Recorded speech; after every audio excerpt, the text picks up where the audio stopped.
നമസ്കാരം. News and വ്യൂസിലേക്ക് സ്വാഗതം. കോൺഗ്രസിൻ്റെ കേരളത്തിലെ ലോക്സഭാ സ്ഥാനാർത്ഥികളുടെ ലിസ്റ്റ് പുറത്തു വന്നതോടെ വലിയ സംശയങ്ങളാണ് ഇപ്പോൾ ഉയരുന്നത്. രാഹുൽ ഗാന്ധി LDFനെ എതിർക്കുന്ന കൗതുകം ഇത്തവണയും തുടരുന്നത് വലിയ ഒരു ഡീലിൻ്റെ ഭാഗമായിട്ടാണോ എന്ന് സംശയിക്കാവുന്ന തരത്തിലാണ് ഇപ്പോൾ സ്ഥാനാർത്ഥി പട്ടിക ഉയർത്തുന്ന സംശയങ്ങൾ. KC വേണുഗോപാൽ രാജസ്ഥാനിലെ രാജ്യസഭാ സീറ്റ് കളഞ്ഞുകുളിച്ച് ആലപ്പുഴ പിടിക്കാൻ ശ്രമിക്കുന്നത് എന്തിനാണ്? KC വേണുഗോപാൽ ജയിച്ചാൽ രാജസ്ഥാനിലെ സീറ്റ് BJPക്ക് കിട്ടും എന്നുള്ള കാര്യം ഉറപ്പാണ്. അതുവഴി രാജ്യസഭയിൽ BJPക്ക് മേൽക്കൈ ഉണ്ടാക്കിക്കൊടുക്കാൻ കോൺഗ്രസ് എന്തിനാണ് ഇങ്ങനെ കിണഞ്ഞ് ശ്രമിക്കുന്നത്? വടകരയിലെത്തുന്ന കോൺഗ്രസ് സ്ഥാനാർത്ഥി ഷാഫി പറമ്പിൽ ജയിക്കുകയാണെങ്കിൽ പാലക്കാട് BJPയുടെ മനസ്സിൽ ലഡു പൊട്ടിക്കുന്നുണ്ട്. ഇപ്പോൾ അതാരാണ്? എന്തിനാണ് ഇങ്ങനെയുള്ള റിസ്കുകളൊക്കെ BJPക്ക് അനുകൂലമായി എടുത്തുകൊണ്ട് K മുരളീധരനെ വടകരയിൽ നിന്ന് തൃശ്ശൂരൊക്കെ എത്തിച്ച് ആശയക്കുഴപ്പങ്ങൾ ഉണ്ടാക്കി പ്രവർത്തകർക്കും നേതാക്കൾക്കുമൊക്കെ പ്രശ്നങ്ങളുണ്ടാക്കി കോൺഗ്രസ് മുന്നോട്ട് പോകുന്നത്? ഇതൊക്കെ ആത്യന്തികമായി BJPക്കാണ് ഗുണമുണ്ടാക്കുന്നത് എന്ന് കാണുമ്പോൾ സംശയങ്ങൾ കൂടുകയാണ്. ഇതാണ് ഇന്ന് ന്യൂസ് ആൻഡ് വ്യൂസ് പരിശോധിക്കുന്നത്. കോൺഗ്രസ് പട്ടിക പുറത്തു വരുമ്പോൾ നേട്ടം BJPക്കോ എന്നാണ് ചോദ്യം. ഇന്ന് ചർച്ചയിൽ പങ്കെടുക്കുന്നവർ: CPIM നേതാവ് ജെയ്ക് സി തോമസ്, കോൺഗ്രസ് സഹയാത്രികൻ N ശ്രീകുമാർ, BJP വക്താവ് പ്രിന്റു മഹാദേവ് എന്നിവർ. ഏറ്റവും ആദ്യം ശ്രീകുമാർ, ചോദ്യം കോൺഗ്രസ്സാണ് ആദ്യം പ്രതികരിക്കേണ്ടത് എന്ന് തോന്നുന്നു. എന്താണ് ഇത്തരത്തിലുള്ള ആശയക്കുഴപ്പങ്ങൾ കോൺഗ്രസിൻ്റെ സ്ഥാനാർത്ഥി പട്ടിക ഉണ്ടാക്കുമ്പോൾ BJPക്ക് ഗുണമാകുന്നു എന്ന കണ്ടെത്തലുകൾ ഓരോ ദിവസവും കൂടി വരുന്നുണ്ട്. അതിന് മറുപടി എങ്ങനെയാണ് കോൺഗ്രസ്സിന് പറയാൻ സാധിക്കുക? ഇത് കേരളത്തിലെ മാത്രം ചോദ്യമാകില്ലല്ലോ. രാഹുൽ ഗാന്ധി കേരളത്തിൽ മത്സരിക്കുക കൂടി ചെയ്യുമ്പോൾ. ഡോക്ടർ ലാല്, താങ്കളുടെ ഈ ഇപ്പോൾ നടത്തിയ ആമുഖത്തിലെ പരാമർശങ്ങൾ ആലപ്പുഴയിലും വടകരയിലും കോൺഗ്രസ് സ്ഥാനാർത്ഥികൾ ജയിക്കും. പക്ഷെ ജയിച്ചു കഴിഞ്ഞാൽ രാജ്യസഭയിൽ രാജസ്ഥാനിൽ നിന്നും കോൺഗ്രസിന്റെ ഇപ്പോഴുള്ള KC വേണുഗോപാലിന്റെ സീറ്റ് ഒഴിഞ്ഞാൽ അവിടെ BJP ജയിക്കും. പാലക്കാട് ഷാഫി പറമ്പിൽ വടകരയിൽ ജയിച്ചാൽ പാലക്കാട് നടത്തുന്ന ഉപതെരഞ്ഞെടുപ്പിൽ BJP ജയിക്കും. ഇതാണ് CPMന്റെ മനസ്സിലിരിപ്പ്. ഇതിനെ തോൽപ്പിക്കുക എന്നുള്ളതാണ് UDFന്റെ ലക്ഷ്യം. അതുകൊണ്ടാണ് ഇന്ന് BJP സംസ്ഥാന പ്രസിഡന്റ് K സുരേന്ദ്രൻ പറഞ്ഞത് K മുരളീധരനെ തൃശ്ശൂർക്ക് മാറ്റിയത് സുരേഷ് ഗോപിയെ തോൽപ്പിക്കാനാണെന്ന്. അപ്പൊ സുരേഷ് ഗോപിയെ തോൽപ്പിക്കാൻ K മുരളീധരനെ തൃശ്ശൂർക്ക് മാറ്റി. അതാണ് BJP പറയുന്നത്. അപ്പൊ BJP നിങ്ങളെ കണക്കാക്കിയിട്ടില്ലാണ്, നിങ്ങളുടെ സഖ്യകക്ഷിയായിട്ടാണ് അവർ കണക്കാക്കിയിരിക്കുന്നത്. അതുകൊണ്ട് ഡോക്ടർ ലാല് ഈ പറയുന്ന ആ ഒരു കാര്യങ്ങളൊക്കെ കോൺഗ്രസ് പ്രവർത്തകരെ സംബന്ധിച്ചിടത്തോളം കേൾക്കാൻ വളരെ ഇമ്പമുള്ളതും അതുപോലെ തന്നെ രസകരവുമാണ്. ഇവിടെ കോൺഗ്രസ് ഇത്തവണ CPMന്റെ അജണ്ടയ്ക്ക് പിന്നാലെ പോയില്ല. നമ്മൾ ഈ ചർച്ചയിൽ ഇപ്പം ഞാനത് പറയുന്നത് ഞാൻ കോൺഗ്രസിന്റെ വക്താവൊന്നും അല്ലാത്തതുകൊണ്ടാണ്. BJP കോൺഗ്രസ് ബന്ധം എന്നുള്ളതാണ് ഈ തെരഞ്ഞെടുപ്പിൽ ഇടതു മുന്നണി കൊണ്ടുവരുന്ന അജണ്ട. എന്ന് വെച്ചാൽ അവർക്ക് കേരളം ഭരിക്കുന്നവരാ, പക്ഷെ അവർക്ക് ഭരണ നേട്ടങ്ങളില്ല. ജനങ്ങൾക്ക് പട്ടിണി, റേഷനില്ല, സപ്ലൈകോയിൽ സാധനങ്ങളില്ല, ശമ്പളമില്ല, ക്ഷേമ പെൻഷനില്ല, കുട്ടികൾക്ക് സുരക്ഷയില്ല, വീട്ടമ്മമാർക്ക് സുരക്ഷയില്ല, വിദ്യാർത്ഥികൾക്ക് സുരക്ഷയില്ല. ഇങ്ങനെ ഒരുപാട് വിഷയങ്ങൾ.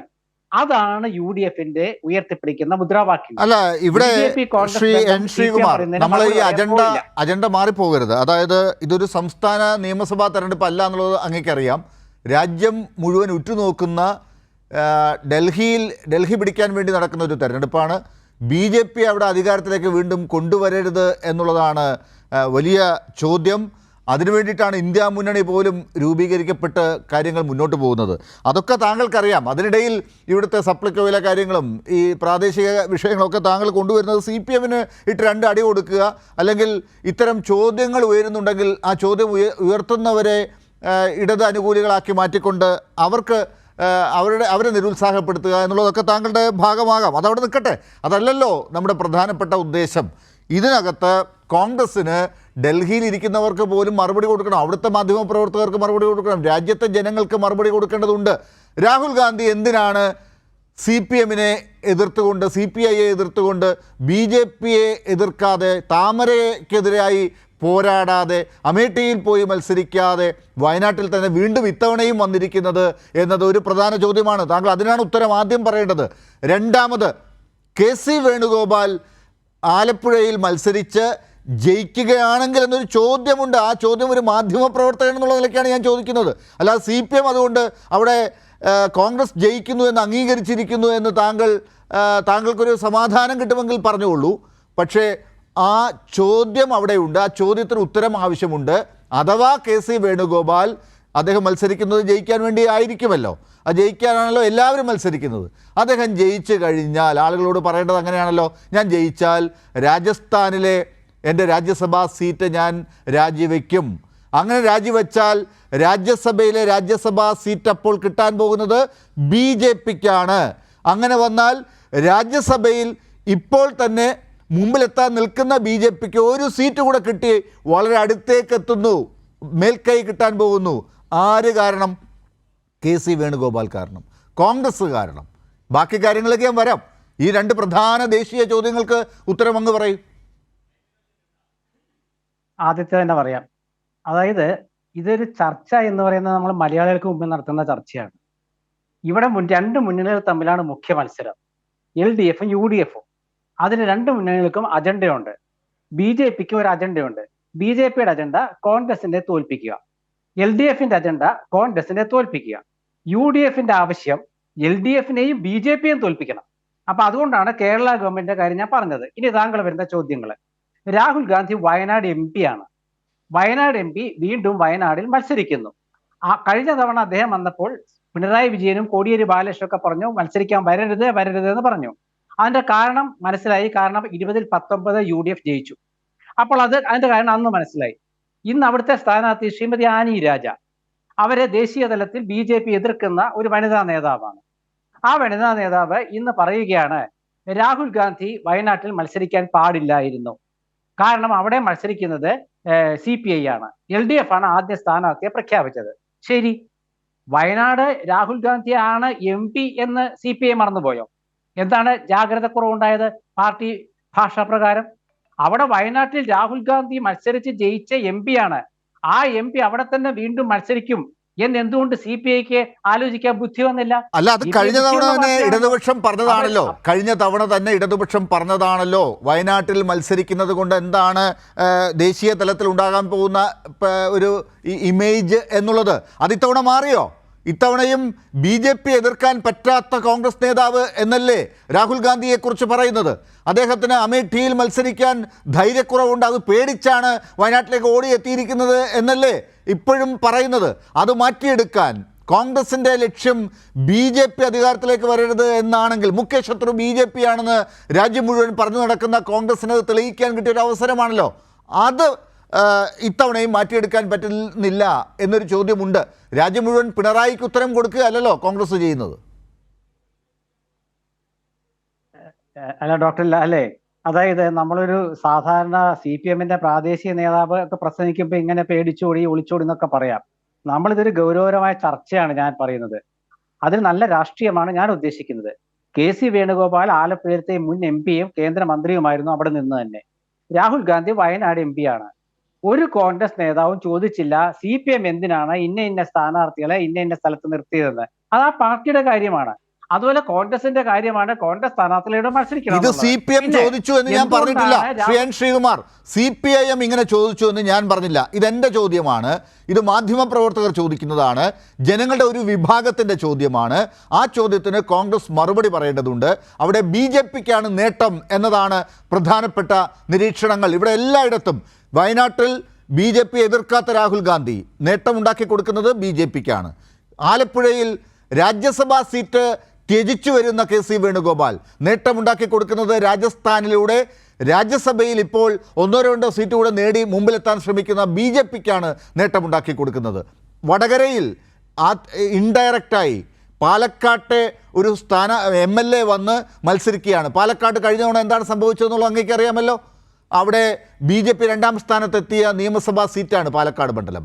ആ മണ്ഡലത്തിൽ വീണ്ടും BJP-ക്ക് ഒരു പ്രതീക്ഷ ഉണ്ടാക്കി കൊടുക്കാൻ കോൺഗ്രസ് എന്തിനാണ് ഇങ്ങനെ വേവലാതിപ്പെടുന്നത് എന്ന ചോദ്യമുണ്ട്. ആ ചോദ്യമൊന്നും CPM ചോദിക്കുന്നില്ല. ചോദിക്കുന്നോന്ന് എനിക്കറിയില്ല. അത് CPM പ്രതിനിധിയോട് ചോദിക്കാം. എൻ്റെ ചോദ്യം താങ്കളോടാണ്. CPM ചോദിച്ചിട്ടുണ്ട്. ലാലല്ല ചോദിച്ചത്, CPM ആണ് ചോദിച്ചത് എന്തിനാണ് രാഹുൽ ഗാന്ധി കേരളത്തിലേക്ക് വരുന്നത് എന്ന്. അതിന്റെ ഉത്തരം പറഞ്ഞു. പാലക്കാട് BJPയെ തോൽപ്പിക്കാൻ പറ്റിയ സംഘടന കോൺഗ്രസ് തന്നെയാണ്. അതുകൊണ്ടാണ് ഷാഫി പറമ്പിൽ അവിടെ ജയിച്ചത്. പിന്നെ നിങ്ങൾ ചോദിക്കുന്ന, അതായത് നമ്മൾ ഈ സംസാരിക്കുമ്പോൾ രണ്ട് മുന്നണികൾ തമ്മിലല്ലേ ഡോക്ടർ ലാൽ മത്സരിക്കുന്നത് കേരളത്തിലെ? മൂന്നാം മുന്നണിയാണ് NDA എന്ന് പറയുന്നത്. രണ്ട് മുന്നണികൾ മത്സരിക്കുമ്പോൾ LDF UDF സ്ഥാനാർത്ഥികളെ നിർത്തും. അതിൽ UDFന്റെ സിറ്റിംഗ് എംപിമാരെല്ലാവരും മത്സരിക്കുകയാണ്, പ്രതാപൻ ഒഴിച്ച്, തൃശ്ശൂർ ഒഴിച്ച്. അപ്പോൾ അവിടെ രാഹുൽ ഗാന്ധി മത്സരിക്കുമ്പോൾ മത്സരിക്കാൻ പാടില്ല എന്ന്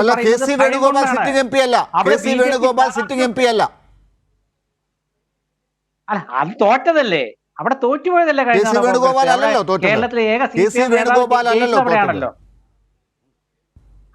എന്റെ ലാലെ സിറ്റിംഗ് MP എന്ന് വെച്ചാൽ ജയിച്ച സ്ഥലത്തുള്ള MPമാരെന്നല്ല അർത്ഥം. ആലപ്പുഴ സിറ്റിംഗ് MP ഇല്ല. അവിടെ ആ ചർച്ച അവിടെ വിടുക, അവിടെ തോറ്റുപോയി കോൺഗ്രസ്. അതാണല്ലോ 19 സീറ്റ് കിട്ടിയത്. അത് അവിടെ ഇത്തവണ ആരിഫ് നിൽക്കുമ്പോൾ KC വേണുഗോപാൽ എതിരായിട്ട് മത്സരിക്കുന്നു. BJP വയനാട് സ്ഥാനാർത്ഥിയുണ്ട്. അവിടെ രാഹുൽ ഗാന്ധിക്ക് BJPയുടെ പിന്തുണയില്ല. വയനാട് BJP സ്ഥാനാർത്ഥിയുണ്ട്, ആലപ്പുഴയിൽ BJP സ്ഥാനാർത്ഥിയുണ്ട്. എന്താ സംശയം? കഴിഞ്ഞ തവണ ആലപ്പുഴയിലെ BJP സ്ഥാനാർത്ഥി ഡോക്ടർ KS രാധാകൃഷ്ണനായിരുന്നു. ഓർമ്മയുണ്ടല്ലോ, കോൺഗ്രസിൽ നിന്ന് പോയാളാ. അവിടെ തോറ്റുപോയി കോൺഗ്രസ്. ഇത്തവണ അവിടെ KC വേണുഗോപാൽ വന്ന് മത്സരിക്കുന്നു. സംഘടനാ ചുമതലയുള്ള ജനറൽ സെക്രട്ടറി കേരളീയനാണ്, ആലപ്പുഴയിലത്തെ മുൻ MP ആണ്. ഇവിടെ കോൺഗ്രസിന് വളരെ ക്ലിയർ ആയിട്ട് കാര്യങ്ങൾ പറയാം. പക്ഷെ CPM എന്താ പ്രശ്നം എന്ന് വെച്ചാല് ചോദ്യങ്ങൾ ഉണ്ടാക്കുകയാണ്. ഇതിപ്പോ CPM നേതാക്കളെല്ലാം ഇന്ന് പറയുന്നത് കോൺഗ്രസ് BJPയിലേക്ക് പോകും, കോൺഗ്രസ് BJPയിലേക്ക് പോകും. ആ അജണ്ടയുടെ പിന്നാലെ പോകില്ലെന്നാണ് ഞാൻ പറയുന്നത്. പോയിക്കൊണ്ടിരിക്കുകയാണല്ലോ, എല്ലാ ദിവസവും പോയിക്കൊണ്ടിരിക്കുകയാണല്ലോ. ഇന്നത്തെ ദിവസം അവധിയുണ്ട്. ഇന്നത്തെ ദിവസം എൻ്റെ മുമ്പിൽ കണക്കുകളില്ല. ഇന്നലെ പത്മനാഭ വേണുഗോപാലുണ്ട്, മറ്റു പലരുടെയും പേരുകൾ കഴിഞ്ഞ ദിവസങ്ങളിലൊക്കെ ഉണ്ട്. ഇന്ന് നാളെയും മറ്റന്നാളും ഒക്കെ ആയിട്ട് പലരും വരുമെന്ന് BJP തന്നെ പറയുന്നുണ്ട്. അതവിടെ നിൽക്കട്ടെ. എൻ്റെ ചോദ്യത്തിന് ഇപ്പോഴും ഉത്തരം കിട്ടിയിട്ടില്ല. KC വേണുഗോപാൽ രാജസ്ഥാനിൽ എന്ത് മാജിക്കാണ് കാണിക്കാൻ പോകുന്നത്? അത് മറന്നുപോയി, ഞാൻ മറന്നുപോയതാണ്. അതായത് രാജസ്ഥാനിൽ നിന്ന് KC വേണുഗോപാൽ ആലപ്പുഴയിൽ ജയിച്ചാൽ, രാജ്യസഭാ അംഗത്തെ രാജിവെച്ചാൽ അവിടെ കോൺഗ്രസിന് ജയിപ്പിക്കാനുള്ള അംഗബലം ഇപ്പോഴുണ്ട് രാജസ്ഥാനില്. മനസ്സിലായോ? അവിടെ കോൺഗ്രസ് ആണ് ശക്തമായ ഒന്നാമത്തെ പ്രതിപക്ഷം. BJP ഭരിക്കുന്നുള്ള ശരിയാണ്. അവിടെ രാജസ്ഥാനിൽ ഒരു കോൺഗ്രസ് MPയെ ജയിപ്പിക്കാനുള്ള ഇപ്പോഴും ഉണ്ട്. യാതൊരു സംശയം വേണ്ട. ഇപ്പൊ സോണിയാഗാന്ധി ഒരാളെ ജയിപ്പിച്ചു വിട്ടല്ലോ, അതിനി ഉണ്ട് അവിടെ. അതവിടെ നിൽക്കട്ടെ. ഇതിനേക്കാൾ ശക്തിയുള്ള സ്ഥലങ്ങളിൽ ഇപ്പോൾ ഹിമാചൽ പ്രദേശിലും മറ്റ് സ്ഥലങ്ങളിലും ഒക്കെ നടന്നപ്പോൾ, രാജ്യസഭാ തെരഞ്ഞെടുപ്പ് നടന്നപ്പോൾ അവിടെ ആരാ ജയിച്ചതെന്നുള്ളത് നമ്മൾ കണ്ടതാണ്. അവിടെ MLAമാർ കോൺഗ്രസിനായിരുന്നു കൂടുതൽ. എന്നിട്ട് എന്താണ് സംഭവിച്ചതെന്ന് നമ്മൾ കണ്ടതാണ്. അല്ല, അവിടെയാണ് കാര്യം. അതാണ് CPM. BJPക്കെതിരെ കോൺഗ്രസ് പറയുന്നത് എന്താണ്? പണാധിപത്യം കൊണ്ട് ജനാധിപത്യത്തെ തകർക്കരുത്. ഇതാണ് കോൺഗ്രസ് പറയുന്നത്. കോൺഗ്രസ് പച്ചയായിട്ടാണ് പറയുന്നത്. അവർക്ക് പണമുണ്ട്, അവർക്ക് ബോണ്ട് വഴി 10,000 കോടി രൂപ അവരുടെ കയ്യിലുണ്ട്. മനസ്സിലായല്ലോ? ബാക്കി എല്ലാം കൂടെ വളരെ നിസ്സാര തുകയാ ബാക്കി എല്ലാം കൂടെ ഉള്ളൂ, CPM ഉൾപ്പെടെ. അപ്പൊ കോൺഗ്രസിന് പണമില്ല. അപ്പൊ പണം കൊണ്ട് MLAമാരെ വിലയ്ക്ക് വാങ്ങുന്നത് എതിരാണ് കോൺഗ്രസിന്റെ പോരാട്ടം. ഈ പണമൊക്കെ കണ്ടു കഴിഞ്ഞാൽ, സ്വന്തം MLAമാർ ഈ പണമൊക്കെ കണ്ടു കഴിഞ്ഞാൽ പോകുന്നവരാണ് എന്ന് കോൺഗ്രസിന് അത്ര ഉറപ്പുണ്ടെങ്കിൽ എങ്ങനെയാണ് ഇവരെയൊക്കെ വീണ്ടും ജയിപ്പിച്ചു വിടുക? ഈ കോൺഗ്രസ്സുകാരെയൊക്കെ MPമാരും MLAമാരും എങ്ങനെ ആക്കും? പണം കണ്ടു കഴിഞ്ഞാൽ അവർ പോകില്ലേ? താങ്കൾ ഈ പറഞ്ഞ യുക്തിയാണെങ്കിൽ. ഡോക്ടർ ലാലെ, എൻ്റെ ഒരു നീണ്ട ലിസ്റ്റ് ഉണ്ട്. അതെനിക്ക് ഫോണിലായൊന്നും വായിക്കാൻ പറ്റില്ല. CPM-ൽ നിന്നും പോയവര്, CPM-ന്റെ കോൺഗ്രസ്സുകാർ പോയിട്ടുണ്ട്, ഇന്നും പോയിട്ടുണ്ട്. അത് നമ്മൾ ഒളിച്ചു വെക്കേണ്ട, ഇന്നും പോയിട്ടുണ്ട്. പ്രമുഖരായ പലരും ഇന്നും പോയിട്ടുണ്ട്. ബംഗാളും ത്രിപുരയും CPM ഒന്നടക്കം BJP ചേർന്നു. ബംഗാളിലത്തെ പ്രമുഖനായ MLA ഇന്ന് CPM-ന്റെ പ്രമുഖനായ MLA ഇന്ന് BJP MP ആണ്. ഒരു 10, 25, 30 പേരുടെ ലിസ്റ്റ് ഞാൻ തരാം. അത് എൻ്റെ ഈ ഫോണിലാണ് കിടക്കുന്നത്. ആവേശത്തിന് താങ്കൾ ഇങ്ങനെ പറഞ്ഞു പോകുന്നതാണ്. CPM-ന്റെ ഇപ്പൊ ഈ പത്മനാഭ വേണുഗോപാൽ ഇപ്പോൾ ഈ പറഞ്ഞിരിക്കുന്ന കോൺഗ്രസ് നേതാക്കളൊക്കെ MPമാരായിരിക്കുമ്പോൾ തന്നെ അവർ BJPക്ക് വോട്ട് ചെയ്യുന്നത് പോലെ, BJPയിലേക്ക് പോകുന്നത് പോലെ, മുൻ മുഖ്യമന്ത്രിമാരായ കോൺഗ്രസ്സുകാരൊക്കെ BJPയിലേക്ക് പോയതുപോലെ അവർ നിലനിൽക്കുന്ന കോൺഗ്രസ്സുകാരെന്നുള്ള നിലയ്ക്ക് തന്നെ നിൽക്കുമ്പോൾ തന്നെ എടുത്തങ്ങ് പോകുന്നവരല്ലല്ലോ ഇപ്പുറത്തെ CPM-ൽ പറയുന്നത്. അവിടെ പുറത്താക്കിയവരോ അല്ലെങ്കിൽ ഇപ്പോൾ പാർട്ടിയിൽ സജീവമല്ലാത്തവരോ ഒക്കെ അങ്ങനെ പലരും പോയിട്ടുണ്ടാകാം. അതല്ലല്ലോ ഇവിടുത്തെ ചർച്ചാ വിഷയം. ഇപ്പോൾ ശ്രീകുമാർ, ഇക്കാര്യത്തിൽ ഇപ്പോൾ താങ്കൾ ഇപ്പോഴും പറയുന്നത് രാജസ്ഥാനിൽ KC വേണുഗോപാൽ പോയാലും അവിടെ വീണ്ടും കോൺഗ്രസ് തന്നെ ജയിച്ചു വരും. അതുപോലെ രാഹുൽ ഗാന്ധി അവിടെയും ഒരു ചെറിയ BJP നേതാവിനെയെങ്കിലും അവിടെയും എതിർക്കുന്നുണ്ട് വയനാട്ടിൽ. അതുകൊണ്ട് BJPക്കെതിരെ തന്നെയാണ് മത്സരം. ഇനി വടകരയിലെ കാര്യം കൂടി ഒന്ന് പറഞ്ഞാൽ എനിക്ക് പെട്ടെന്ന് അടുത്ത ഇതിലേക്ക് പോവാം. പാലക്കാട് വടകര. വടകരയിലെ CPM-ന്റെ സിറ്റിംഗ് സീറ്റായിരുന്നു വടകര.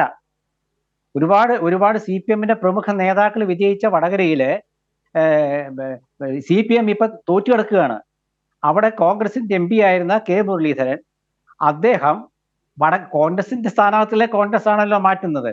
അപ്പോൾ അദ്ദേഹം BJPയുടെ ശക്തമായ പോരാട്ടം നടക്കുന്നു എന്ന് അവർ പറയുന്ന തൃശ്ശൂരിൽ K മുരളീധരൻ വരുന്നു തോൽപ്പിക്കാൻ. വടകരയിലെ ഇടതുപക്ഷത്തെ മലർത്തിയടിച്ചതുപോലെ തൃശ്ശൂരിലെ അവർ പറയുന്ന 2 സീറ്റ് നിങ്ങളും പറയുന്നുണ്ടല്ലോ.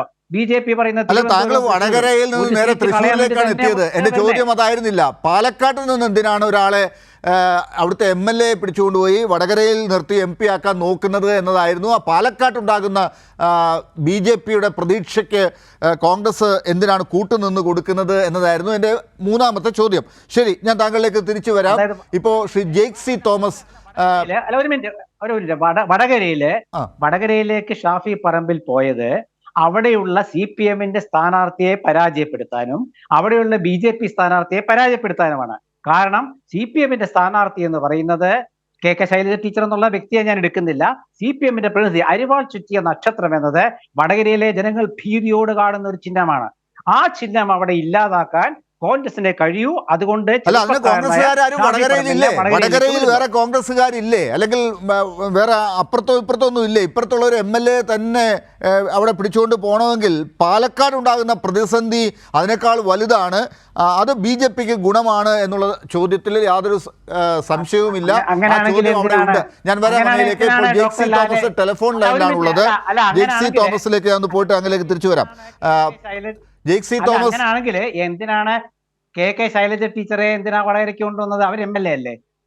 കോൺഗ്രസിന് MLA-മാരെ മാറ്റാൻ പാടില്ല. ശൈലജ ടീച്ചറെ ജെയ്ക് സി തോമസ്, BJPക്കാണ് കോൺഗ്രസിന്റെ പട്ടിക നോക്കുമ്പോൾ ഗുണമുണ്ടാകുന്നത്. അത് രാജസ്ഥാനിലൂടെ രാജ്യസഭയിലാണെങ്കിലും പാലക്കാട് വഴി ഇപ്പോൾ വടകരയിലേക്ക് എത്തുമ്പോഴാണെങ്കിലും ഈ തൃശ്ശൂരിലേക്ക് വടകരയിൽ നിന്ന് ആളെത്തുമ്പോഴാണെങ്കിലും ഒക്കെ BJPക്കാണ് ആത്യന്തികമായ നേട്ടമുണ്ടാകുന്നത് എന്ന് കോൺഗ്രസ് പട്ടിക കാണുമ്പോൾ തോന്നുന്നത് വെറുമൊരു തോന്നൽ മാത്രമാണോ ജെയ്ക്ക്? ഒരു കാരണവശാലുമല്ല. അതിന്റെ പ്രത്യേകതയാണ് ഇതിനോടകം പ്രസിദ്ധീകരിക്കപ്പെട്ടിട്ടുള്ള BJPയുടെ കേരളത്തിലെ സ്ഥാനാർത്ഥികളുടെ സ്ഥാനാർത്ഥി പട്ടിക. നിങ്ങൾ തന്നെ നോക്ക്. ആദരണീയനായ കോൺഗ്രസിന്റെ സഹയാത്രികനായി നമ്മുടെ ചർച്ചയിൽ പങ്കെടുക്കുന്നയാൾ അദ്ദേഹം വടകരയിലേക്ക് വരുന്ന പാലക്കാട് MLA-യെ സംബന്ധിച്ച് പ്രതീക്ഷാനിർഭരമായി പറയുന്നു. അവിടെ ഇടതുപക്ഷത്തെയും BJPയെയും പരാജയപ്പെടുത്താനാണ് അദ്ദേഹം വരുന്നത്. തൃശ്ശൂരേക്ക് വടകരയിലെ പാർലമെന്റ് മെമ്പർ പോകുന്നത് തൃശ്ശൂരിൽ ഇടതുപക്ഷത്തെയും BJPയെയും പരാജയപ്പെടുത്താനാണ് എന്നുള്ള നിലയിലാണ് ഇദ്ദേഹത്തിന്റെ പ്രതികരണം. നമ്മുടെ മുമ്പിൽ മുൻകാല തെരഞ്ഞെടുപ്പുകളുടെ ചരിത്ര വസ്തുതകൾ പണം വിടർത്തി നിൽക്കുന്നുണ്ട്. ഇപ്പോഴത്തെ വടകര പാർലമെന്റ് മെമ്പർ ഇതേ ആഗ്രഹത്തോടുകൂടെ 2021 നേമത്തേക്ക് പോയതാണ്. നേമത്തേക്ക് പോയി ഈ വടകരയുടെ ഇപ്പോഴത്തെ പാർലമെന്റ് മെമ്പർ അന്ന് പറഞ്ഞിരുന്നത് CPM-നെയും അതേപോലെ തന്നെ BJPയെയും പരാജയപ്പെടുത്തുമെന്നുള്ളതായിരുന്നു. എന്തായിരുന്നു നേമത്തുണ്ടായത് 2021? ഇപ്പോഴത്തെ വടകര പാർലമെന്റ് മെമ്പർ തൃശ്ശൂരിലേക്ക് പലായനം ചെയ്തയാൾ നേമത്ത് പരാജയപ്പെടുന്നതിനും 3ാം സ്ഥാനത്ത് പോകുന്നതിനും നമ്മുടെ നാട് സാക്ഷ്യം വഹിച്ചു. അവിടെ BJPയെയും കോൺഗ്രസിനെയും പരാജയപ്പെടുത്തി അന്ന് 2021 വിജയിച്ചത് ഇടതുപക്ഷമാണ്. അദ്ദേഹം ഇപ്പോൾ നമ്മുടെ പൊതുവിദ്യാഭ്യാസ വകുപ്പ് മന്ത്രിയാണ്. പിന്നെ പാലക്കാട് അംഗം ഇപ്പോൾ വടകരയിലേക്ക് വന്നതിനെ സംബന്ധിച്ച് കോൺഗ്രസിന്റെ സഹയാത്രികൻ അദ്ദേഹം ആവേശം കൊള്ളുന്നു. അവിടെ KK ശൈലജ ടീച്ചർ പരാജയപ്പെടുമെന്നുള്ളതാണ് പറയുന്നത്. നമ്മളുടെ നാട്ടിൽ സ്ഥിരബുദ്ധിക്ക് കോട്ടം വന്നിട്ടില്ലാത്ത കോൺഗ്രസുകാർ ഉൾപ്പെടെയുള്ള ആളുകൾ ഇതിനോടകം അംഗീകരിച്ചൊരു വസ്തുതയുണ്ട്. അത് വടകരയുടെ സിറ്റിംഗ് MP അദ്ദേഹത്തിന് ആ സീറ്റിൽ മത്സരിക്കാൻ താല്പര്യപ്പെട്ടില്ല എന്നുള്ള മാധ്യമ വാർത്തകൾ നമ്മൾ കണ്ടതാണ്. ലീഗ് ആ സീറ്റ് ആവശ്യപ്പെടുന്നു എന്നതിനെ സംബന്ധിച്ച് മാധ്യമ വാർത്തകൾ നമ്മൾ കണ്ടതാണ്. അതിന്റെ തുടർച്ചയിൽ ഇപ്പോഴത്തെ UDF-ന്റെ സ്ഥാനാർത്ഥി വടകര പാർലമെന്റിലേക്ക് മത്സരിക്കാൻ നിയോഗിക്കപ്പെടുമ്പോൾ അദ്ദേഹത്തിന് ആ സീറ്റിൽ മത്സരിക്കാൻ താല്പര്യപ്പെടുന്നില്ല എന്നുള്ള വാർത്തകളും പ്രതികരണങ്ങളും നമ്മൾ കണ്ടതാണ്. എന്തുകൊണ്ടാണ് ഇപ്പോഴത്തെ വടകരയിലെ UDF സ്ഥാനാർത്ഥിയും ഇപ്പോഴത്തെ വടകരയിലെ MP-യും ഒക്കെ വടകരയിൽ മത്സരിക്കാൻ പരാജയപ്പെടുന്നത്? അത് വടകരയിൽ ഇടതുപക്ഷ വിജയം സുനിശ്ചിതമാണ് എന്നതിന്റെ ഉറപ്പുകൊണ്ടാണ്. അത് ഇടതുപക്ഷ രാഷ്ട്രീയത്തിന്റെ പ്രവർത്തകരുടെ മാത്രം നിശ്ചയദാർഢ്യമോ അല്ലെങ്കിൽ അവരുടെ മാത്രം പ്രതീക്ഷയോ അല്ല. മതനിരപേക്ഷ രാഷ്ട്രീയം ഉയർത്തിപ്പിടിക്കുന്ന വടകരയിലെ ലീഗിന്റെയും കോൺഗ്രസിന്റെയും കുടുംബങ്ങളിൽ നിന്നുള്ള സ്ത്രീകളും കുട്ടികളും ഉൾപ്പെടെയുള്ള ആളുകൾ, വോട്ടർമാർ, അവർ KK ശൈലജയുടെയും അതുവഴി ഇടതുപക്ഷത്തിന്റെയും വിജയം ഇതിനോടകം ഉറപ്പാക്കി കഴിഞ്ഞിരിക്കുന്നു. ആ സ്വീകരണം വടകര പാർലമെന്റ് മണ്ഡലത്തിലെ ഇടതുപക്ഷ മെമ്പർക്ക് അവിടുത്തെ റെയിൽവേ സ്റ്റേഷനിൽ ലഭിച്ച സ്വീകരണം തന്നെ ആബാലവൃദ്ധ ജനങ്ങൾ ഒരു മഹാസമുദ്രമായി മാറുന്ന കാഴ്ചയായിരുന്നു. പിന്നെ BJPയുടെ ഇപ്പോഴത്തെ സ്ഥാനാർത്ഥി പട്ടിക എന്തുകൊണ്ടാണ് നിങ്ങൾ പരിശോധിക്കാൻ തയ്യാറാകാത്തത്? ഇതിനോടകം ആ സ്ഥാനാർത്ഥി പട്ടികയിൽ 3-ലധികം ആളുകളെ സംഭാവന ചെയ്ത ആളാണ്. കണ്ണൂർ പാർലമെന്റ് മണ്ഡലത്തിൽ നിന്ന് മത്സരിക്കുന്ന ആളാണ്. കോൺഗ്രസിന്റെ കണ്ണൂർ ജില്ലയിലെ DCCയുടെ നേതാവായിരുന്നു. 2021 ഇന്നത്തെ മുഖ്യമന്ത്രിയെ പരാജയപ്പെടുത്താൻ കോൺഗ്രസ് നിശ്ചയിച്ച ആളായിരുന്നു. മലപ്പുറം ജില്ലയിൽ നിന്ന് BJPക്ക് വേണ്ടി മത്സരിക്കുന്ന ആരാണ്? ലീഗ് വഴി UDF രാഷ്ട്രീയം കേരളത്തിന് സംഭാവന ചെയ്ത മുമ്പ് കാലിക്കറ്റ് സർവകലാശാലയുടെ വൈസ് ചാൻസലർ പദവി അലങ്കരിച്ചിരുന്ന അബ്ദുൽ സലാമാണ്. അതോടൊപ്പം പത്തനംതിട്ട ജില്ലയിൽ BJPക്ക് വേണ്ടി മത്സരിക്കുന്നത് ആരാണ്? അത് അറക്കപ്പുറമിൽ കുര്യൻ ആന്റണി എന്ന AK ആന്റണി എന്ന കോൺഗ്രസിന്റെ മുതിർന്ന പ്രവർത്തക സംഘ സമിതിയിലെ ക്ഷണിതാവ്, അദ്ദേഹത്തിന്റെ മകൻ, അദ്ദേഹം അവരുടെ സ്ഥാനാർത്ഥിയായി പത്തനംതിട്ടയിൽ മത്സരിക്കുകയാണ്. പത്തനംതിട്ടയിൽ, മലപ്പുറത്ത്, അതോടൊപ്പം കണ്ണൂര് BJPക്ക് കോൺഗ്രസ് സംഭാവന ചെയ്ത കേരളത്തിലെ ആളുകൾ സ്ഥാനാർത്ഥികളായി മത്സരിക്കുകയാണ്. അതിന്റെ ഏറ്റവും ഒടുവിൽ മുൻ മുഖ്യമന്ത്രിയുടെ മകൾ കൂടെ ഇപ്പോൾ BJP പാളയത്തിലേക്ക് എത്തപ്പെട്ടിരിക്കുന്നു. ഇത് കാണുമ്പോൾ കേരളത്തിലെ ജനങ്ങൾക്ക് ദൃഷ്ടാന്തമുണ്ട്. ഗോവയോ ഗുജറാത്തോ മിസോറാമോ മധ്യപ്രദേശോ UPയോ കർണാടകയോ ആന്ധ്രയോ കണ്ടുകൊണ്ടല്ല, കേരളത്തിൽ തന്നെ കോൺഗ്രസിന് അസ്പർശ്യതയില്ലാത്ത സംഘമായി RSS സംഘപരിവാർ മാറിയിരിക്കുന്നു. അതുകൊണ്ട് കേരളത്തിലെ ചിന്തിക്കുന്ന വോട്ടർമാർക്ക് RSSന്റെ തന്ത്രങ്ങൾ കേരളത്തിൽ നടപ്പിലാക്കാൻ ശ്രമിക്കുന്ന കോൺഗ്രസിനെ ചെറുത്തു തോൽപ്പിക്കാൻ ഇടതുപക്ഷത്തിന്റെ കേരളീയ ബ്ലോക്ക് ഇന്ത്യൻ പാർലമെന്റിൽ ഉണ്ടാവണം എന്ന നിശ്ചയദാർഢ്യം ഇതിനോടകം തെരഞ്ഞെടുപ്പിൽ പ്രകടമാണ്. മലപ്പുറം ഉൾപ്പെടെ കേരളത്തിലെ 20 മണ്ഡലങ്ങളിലും ഉണ്ടാകുന്ന അന്യാദൃശ്യമായ ജനമുന്നേറ്റം ഈ തെരഞ്ഞെടുപ്പിൽ ഇടതുപക്ഷ വിജയത്തെ സാക്ഷ്യപ്പെടുത്തുന്നതാണ്. ജയ്ക്ക്, ഇക്കാര്യത്തിൽ ഇപ്പോൾ CPMന്റെ ചില നേതാക്കളെങ്കിലും ഇന്ന് പറയുന്നത് കേട്ടു. ശ്രീ MA ബേബി ഇന്ന് സംസാരിക്കുന്നത് കേട്ടത് BJP കോൺഗ്രസ് ഡീൽ ഉണ്ടായിരിക്കുന്നു എന്നാണ് മനസ്സിലാക്കേണ്ടത് എന്നാണ്. അല്ലെങ്കിൽ ഒരിക്കലും ഒരു ദേശീയ നേതാവ് ശ്രീ KC വേണുഗോപാലിനെ പോലൊരു നേതാവ് ആലപ്പുഴയിൽ വന്ന് അത് രാജ്യസഭാ സീറ്റിന് എന്ത് വേണമെങ്കിലും സംഭവിച്ചോട്ടെ എന്നുള്ള നിലയ്ക്കൊരു നിലപാടെടുത്ത് പോവുക, അങ്ങനെ ഒരു സന്ദേശം കൊടുക്കുക എന്നതുണ്ടാകില്ല എന്നാണ് പറയുന്നത്. നേരത്തെ പറഞ്ഞ പാലക്കാട്ടെ BJPയുടെ മനസ്സിലെ ലഡുപൊട്ടൽ പോലും ഇത്തരത്തിലൊരു ഡീലിൻ്റെ ഭാഗമാണ് എന്ന് സംശയിക്കുന്നുണ്ട്. അങ്ങനെ ഒരു ഡീലുണ്ടോ? അരിയാഹാരം കഴിക്കുന്ന, ചിന്തിക്കുന്ന ഇന്ത്യയിലെ മുഴുവൻ ആളുകൾക്കും മനസ്സിലാക്കപ്പെടുന്ന 2 ഡീലുകൾ വെളിവാക്കപ്പെട്ട ദിവസമാണ് ഇന്നും ഇന്നലെയുമായിട്ടുള്ള ദിവസങ്ങൾ. ഒന്ന്, കോൺഗ്രസിന്റെ അഖിലേന്ത്യാ നേതൃത്വത്തിന്റെ പ്രതീകമായിട്ടുള്ള രാഹുൽ ഗാന്ധി വയനാട് വന്ന് മത്സരിക്കുന്ന ഘട്ടം. വയനാട് മത്സരിക്കുന്ന ഘട്ടത്തിൽ പ്രസക്തമായി ഇന്ത്യൻ സെക്യുലർ കൂട്ടായ്മ ഉയർത്തിയൊരു ചോദ്യമുണ്ട്. ആരെയാണ് രാഹുൽ ഗാന്ധിയും കോൺഗ്രസും തോൽപ്പിക്കാൻ ശ്രമിക്കേണ്ടത്? BJP നേതാവായ സ്മൃതി ഇറാനിയാണോ, ഇടതുപക്ഷ നേതാവായ ആനി രാജയാണോ രാഹുൽ ഗാന്ധിക്ക് ശത്രു? അവിടെ പറയുന്നു BJP നേതാവായ സ്മൃതി ഇറാനി അല്ല ശത്രു, ഇന്ത്യ ബ്ലോക്കിന്റെ നേതാവായ ഇടതുപക്ഷ കൂട്ടായ്മയുടെ പ്രതീകമായ ആനി രാജയാണ്. 2, AICCയുടെ സംഘടനാകാര്യ ജനറൽ സെക്രട്ടറി കൂടിയായിട്ടുള്ള KC വേണുഗോപാൽ രാജ്യസഭാ അംഗത്വം ഉപേക്ഷിച്ചുകൊണ്ട് ആലപ്പുഴയിലേക്ക് വരുന്നു. അതുവഴി സംഭവിക്കാൻ പോകുന്നത് എന്താണ്? അദ്ദേഹം ആലപ്പുഴയിൽ പരാജയപ്പെടുമെന്നുള്ളതാണ് ആലപ്പുഴയിൽ നിന്നുള്ള ഇപ്പോഴത്തെ റിപ്പോർട്ടുകൾ നമ്മളോട് സൂചിപ്പിക്കുന്നത്. അദ്ദേഹം ആലപ്പുഴയിൽ വിജയിച്ചാലോ അതുവഴി എന്താണ് സംഭവിക്കാൻ പോകുന്നത്? രാജ്യസഭയിലേക്ക് BJPക്ക് ഒരു അംഗത്തെ രാജസ്ഥാൻ വഴി സംഭാവന ചെയ്യുന്നു. ഓർമ്മിക്കണം, രാജ്യസഭയിൽ BJPക്ക് കേവല ഭൂരിപക്ഷത്തിന് 4 അംഗങ്ങളുടെ കുറവ് മാത്രമാണ്. BJPയുടെ കുറവിനെ പരിഹരിക്കാൻ കോൺഗ്രസിന്റെ അഖിലേന്ത്യാ സംഘടനാ ജനറൽ സെക്രട്ടറിയുടെ ചുമതലയുള്ള AICC ഭാരവാഹി കൂടിയായിട്ടുള്ള KC വേണുഗോപാൽ പരസ്യ ഡീലിൽ ഏർപ്പെട്ടിരിക്കുന്നു. മൂന്നാമത്തെ വസ്തുത എന്താണ്? മൂന്നാമത്തെ വസ്തുത, പാലക്കാട് അംഗം വടകരയിൽ വന്ന് മത്സരിക്കുക വഴി അദ്ദേഹം പരാജയപ്പെടുമെന്നത് സുനിശ്ചിതമാണെങ്കിലും വോട്ട് കച്ചവടത്തിനുള്ള ഡീലിന്റെ ഭാഗമായിട്ട് പറയുന്ന ഒന്നാണ് പാലക്കാട് നിയമസഭാ മണ്ഡലത്തിൽ BJPയെ വിജയിപ്പിക്കാം, പകരം വടകര പാർലമെന്റ് മണ്ഡലത്തിൽ പഴയ വടകര ബേപ്പൂർ മോഡൽ ആവർത്തിച്ചുകൊണ്ട് KK ശൈലജയും ഇടതുപക്ഷത്തെയും പരാജയപ്പെടുത്താൻ BJPയുടെ വോട്ട് ചോദിച്ചിരിക്കുന്നു. ഈ 3 കാര്യങ്ങൾക്കാണ് ഇന്നും ഇന്നലെയുമായി കേരളത്തിന്റെ ഇന്ത്യയുടെ മതനിരപേക്ഷ രാഷ്ട്രീയം സാക്ഷ്യം വഹിച്ചിട്ടുള്ളത്.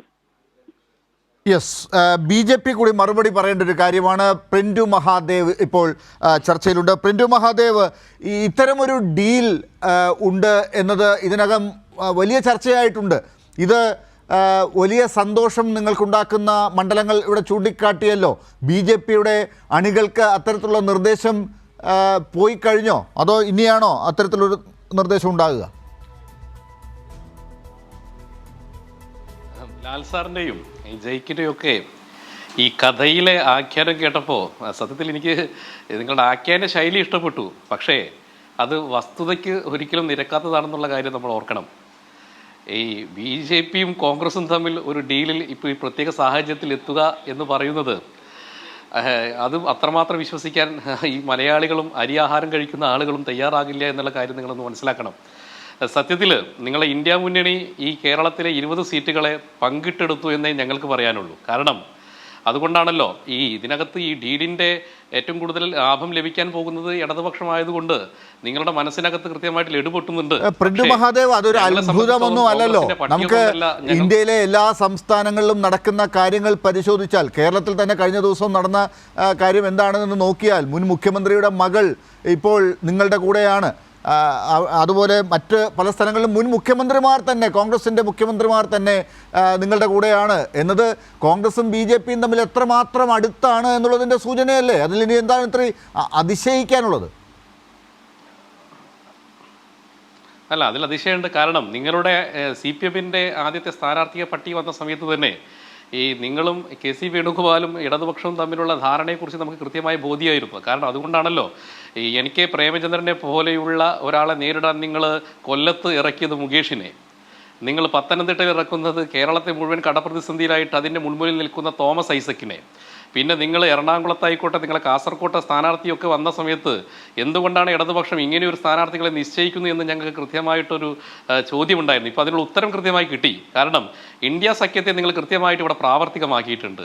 നിങ്ങൾ എന്ത് ഡീല് നടത്തുമെന്നാണ് ഞങ്ങൾ പറയുന്നത്. തിരുവനന്തപുരത്തും ആറ്റിങ്ങലും പത്തനംതിട്ടയിലും ആലപ്പുഴയിലും ഞങ്ങളുടെ ശോഭാ സുരേന്ദ്രൻ, TAPUരി നേതാവായിട്ട് ശോഭാ സുരേന്ദ്രൻ മത്സരിച്ച സ്ഥലത്തൊക്കെ 5 ഇരട്ടിയും 6 ഇരട്ടിയും ഒക്കെ വോട്ടുണ്ടാക്കുന്ന ശോഭാ സുരേന്ദ്രനെ ബലി കൊടുത്തുകൊണ്ട് ആലപ്പുഴയിൽ ഞങ്ങൾ ഡീലിന് തയ്യാറാവുമെന്നാണ് നിങ്ങൾ കരുതുന്നത്?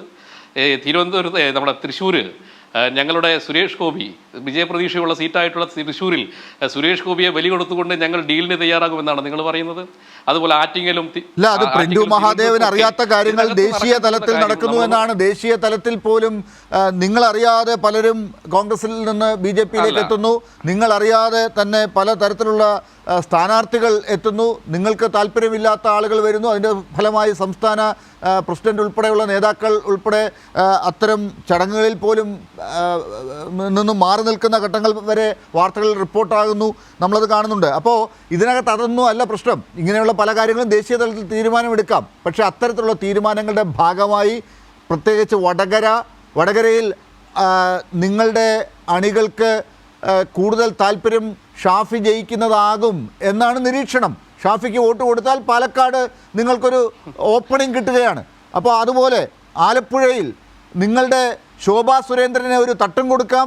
വേണമെങ്കിൽ KC വേണുഗോപാൽ ജയിച്ചു കഴിഞ്ഞാൽ നിങ്ങൾക്ക് രാജസ്ഥാനിലൊരു നേട്ടം ഉണ്ടാക്കുകയും ചെയ്യാം. ഇതാണല്ലോ ആ ഡീലിൻ്റെയൊക്കെ അർത്ഥം. ഇങ്ങനെയാണല്ലോ വ്യാഖ്യാനിക്കുക.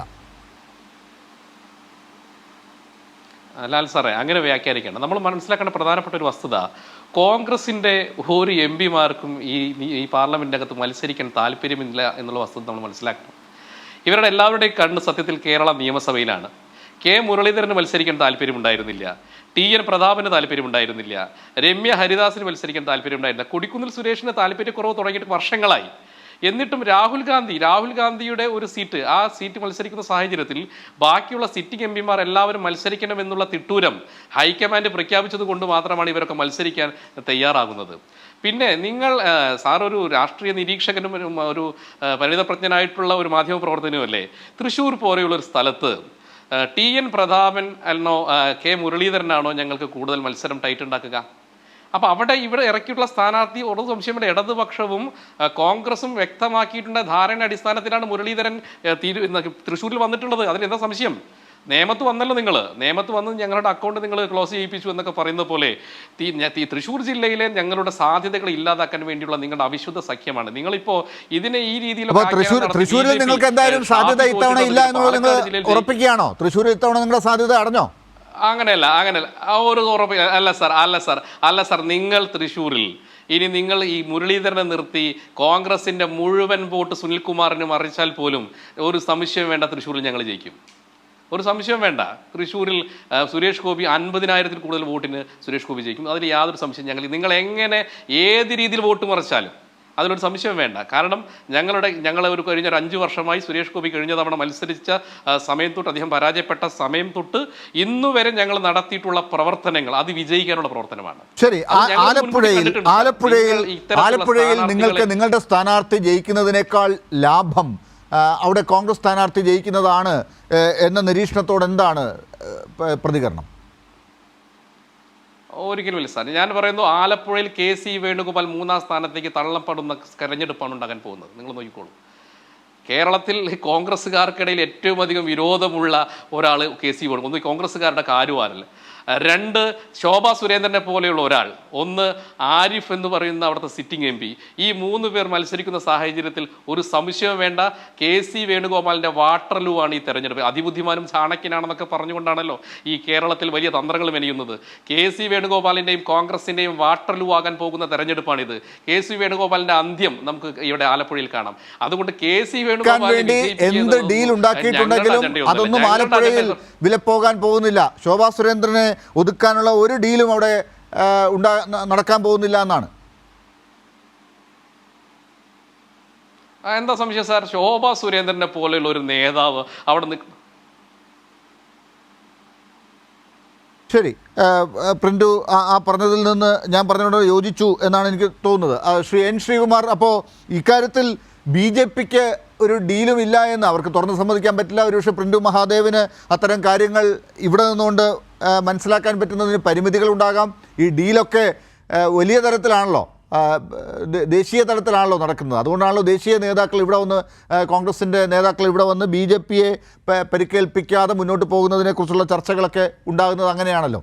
അപ്പോൾ ഇത്തരത്തിൽ കാര്യങ്ങൾ മുന്നോട്ട് പോകുന്നത് ഓരോ ദിവസവും ഈ ഇത്തരത്തിലുള്ള പ്രചരണം മുന്നോട്ട് കൂടുതൽ ശക്തിയായി വരുന്നത് കോൺഗ്രസ്സിന് 2019 പോലെ കാര്യങ്ങൾ എളുപ്പമാകില്ല എന്ന് തന്നെയാണ് ഇപ്പോൾ തോന്നിക്കുന്നത്. ഡോക്ടർ ലാലെ, നമ്മൾ ഈ ചുമ്മാ ഡീല് എന്നൊക്കെ പറഞ്ഞിട്ട് ഇല്ലാത്ത കാര്യത്തെക്കുറിച്ച് എന്തിനേയും സംസാരിച്ച് സമയം കളയുന്നത്?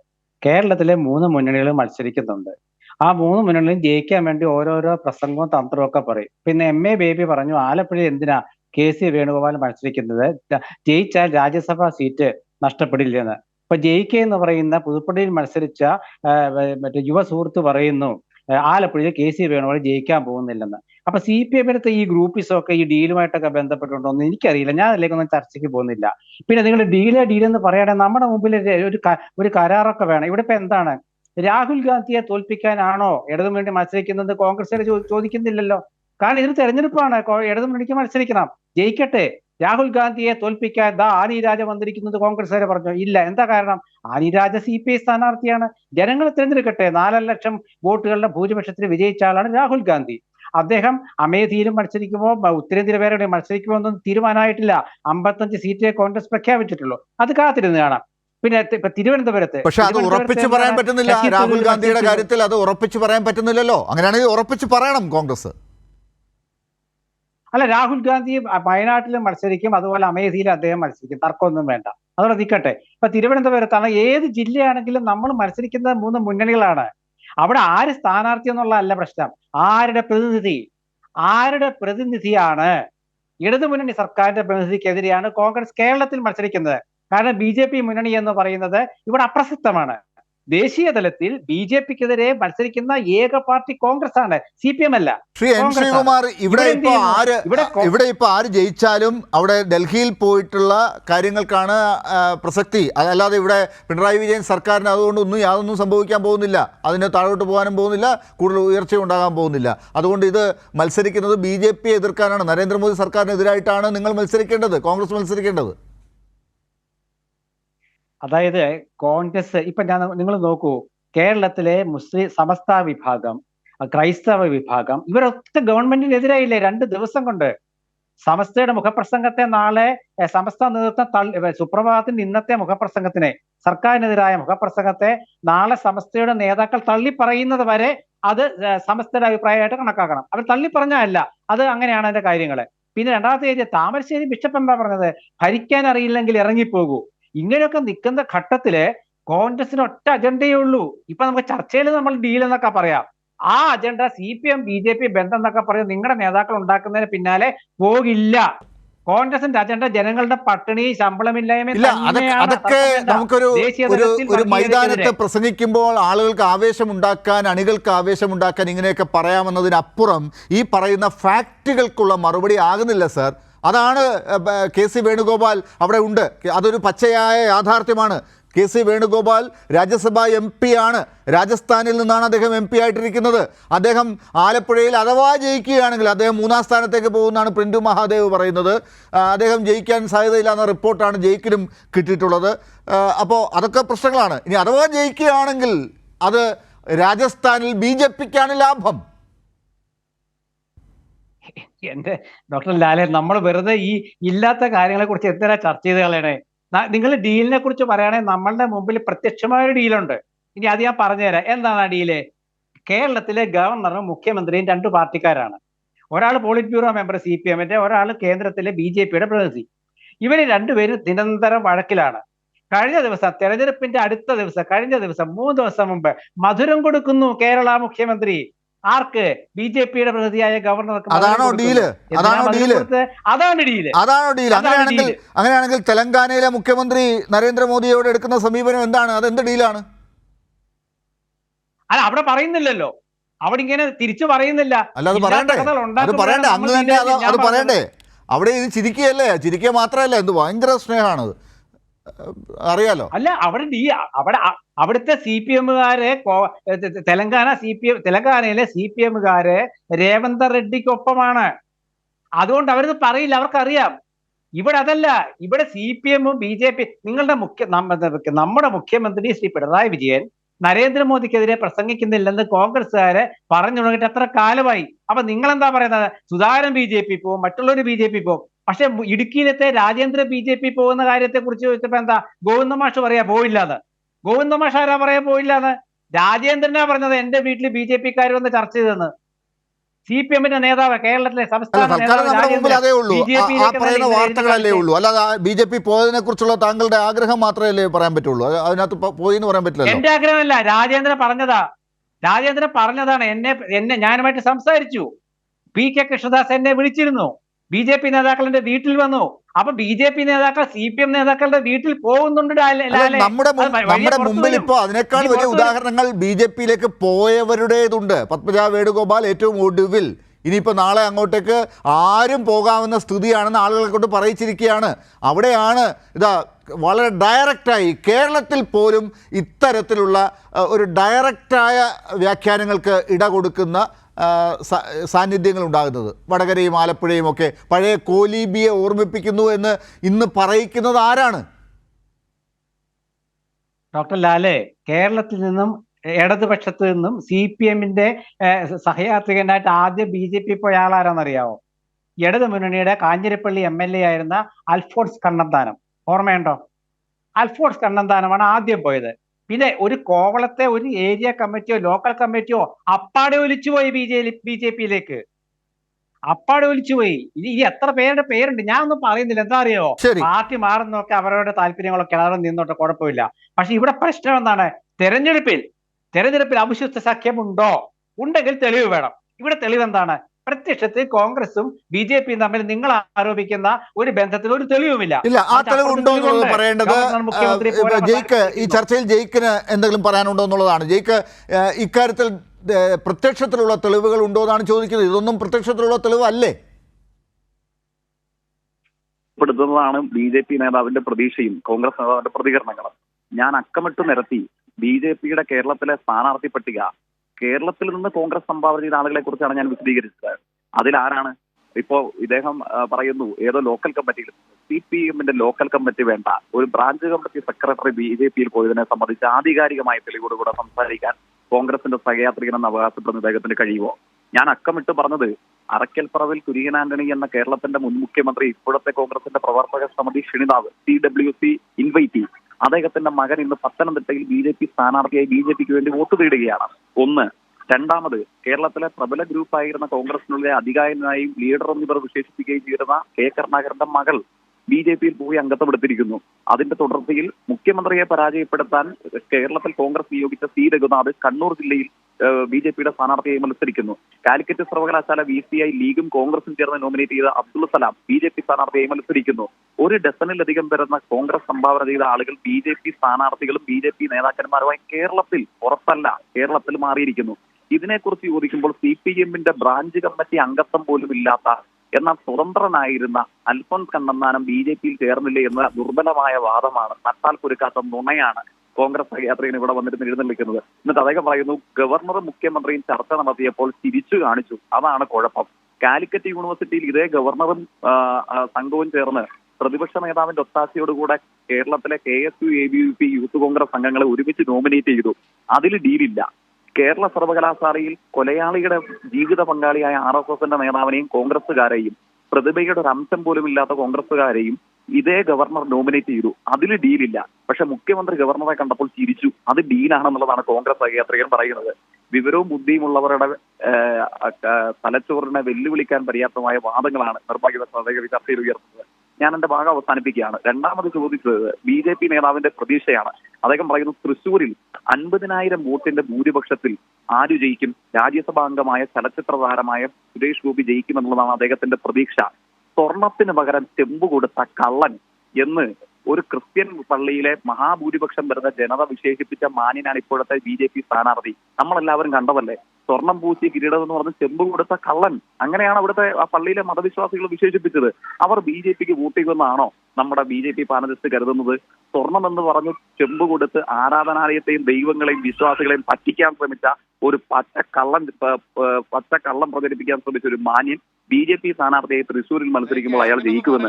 നിയോജക മണ്ഡലത്തിൽ മത്സരിച്ചിട്ട് ജയിച്ചില്ല, പിന്നെയാണ് പാർലമെന്റ് മണ്ഡലത്തിൽ മത്സരിച്ചിട്ട് ജയിക്കാൻ പോകുന്നത്.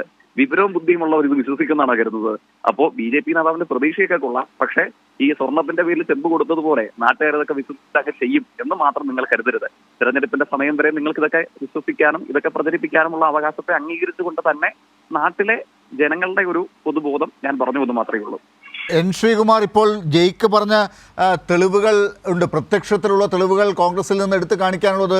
മുൻ മുഖ്യമന്ത്രി ഈ നമ്മുടെ മുമ്പിലുള്ള ശ്രീ AK ആൻ്റണിയുടെ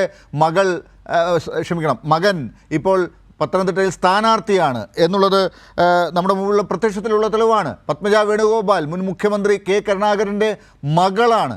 കരുണാകരൻ്റെയും കൂടി പടം വെച്ച് BJP-ക്ക് അടിക്കാനൊരു അവസരം ഉണ്ടാക്കി കൊടുത്ത സ്ഥിതിയാണ് ഇപ്പോൾ അവിടെ ഉണ്ടായിരിക്കുന്നത്.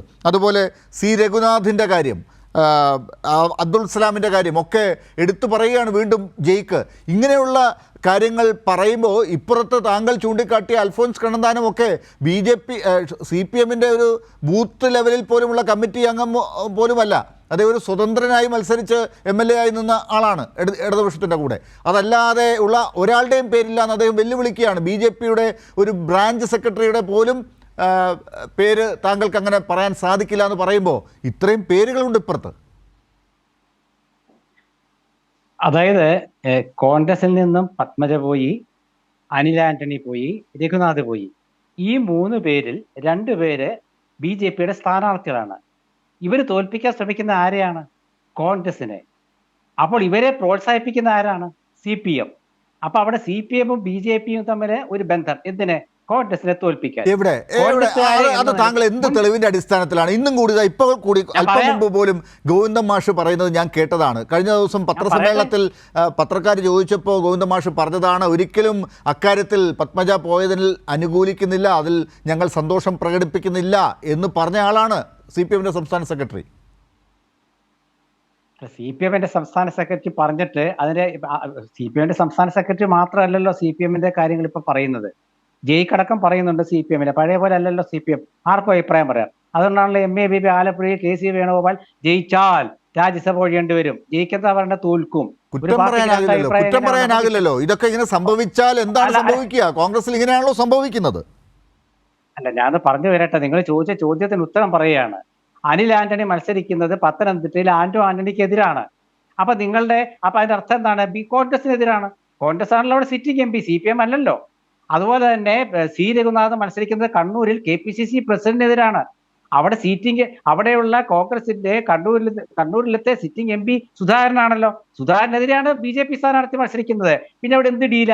ഒന്ന്. പിന്നെ എന്താ രാജേന്ദ്രന്റെ കാര്യം എന്താ പറയാത്തത്? രാജേന്ദ്ര CPM-ന്റെ ഇതേ യുക്തിയാണെങ്കിൽ എൻ ശ്രീകുമാർ, ആലപ്പുഴയിൽ KC വേണുഗോപാൽ സിറ്റിംഗ് MP ആയ CPM ഇന്ത്യ മുന്നണിയിലെ ഘടകകക്ഷി നേതാവിനെതിരെയാണ് മത്സരിക്കുന്നത്. അല്ല, അവിടെ സിറ്റിംഗ് MP അല്ല KC വേണുഗോപാൽ. അവിടെ സിറ്റിംഗ് MP ആണല്ലോ ആരിഫ്. ആരിഫ് എന്ന് പറയുന്നത് CPM-ന്റെ പ്രതിയാണ്. കേരള ഗവൺമെന്റിനെതിരായ പോരാട്ടവും BJP-ക്കെതിരായ പോരാട്ടവും ഉണ്ട്. രണ്ടുപേരെ തോൽപ്പിക്കേണ്ട ബാധ്യത കോൺഗ്രസിനുണ്ട്. നേരെ മറിച്ച് CPM-നെ കോൺഗ്രസിനെ മാത്രമേ തോൽപ്പിക്കേണ്ട ബാധ്യതയുള്ളൂ. BJP ജയിച്ചാൽ അവർക്ക് കുഴപ്പമില്ല. അതാണ് വ്യത്യാസം. ഞാൻ ആദ്യമേ പറഞ്ഞില്ലേ, കോൺഗ്രസിന് രണ്ടുപേരെ. അത് ഏതർത്ഥത്തിലാണ് താങ്കൾ അങ്ങനെ വിശദീകരിക്കുന്നത് എന്നുള്ളത് വളരെ തമാശയാണ്. CPM ഏറ്റവും കൂടുതൽ വർഗീയതയെ എതിർക്കുന്ന ഒരു സംവിധാനം കേരളത്തിൽ ആരാണെന്ന് ചോദിച്ചാൽ CPM ആണല്ലോ. വർഗീയതയ്ക്ക് ഒപ്പം നിൽക്കുന്ന സംവിധാനത്തിന്റെ കൂടെ നിൽക്കുകയാണല്ലോ കോൺഗ്രസ്സുകാരെല്ലാം, സംസ്ഥാനത്തിന് പുറത്താണെങ്കിലും. ഒരു കാര്യം ലാൽ മനസ്സിലാക്കിക്കോളൂ, ഈ തവണത്തെ തെരഞ്ഞെടുപ്പില് CPM-ലെ വലിയൊരു വിഭാഗം പ്രവർത്തകരും അണികളും കോൺഗ്രസിനും രാഹുൽ ഗാന്ധിക്കും ഒപ്പം നിൽക്കുക.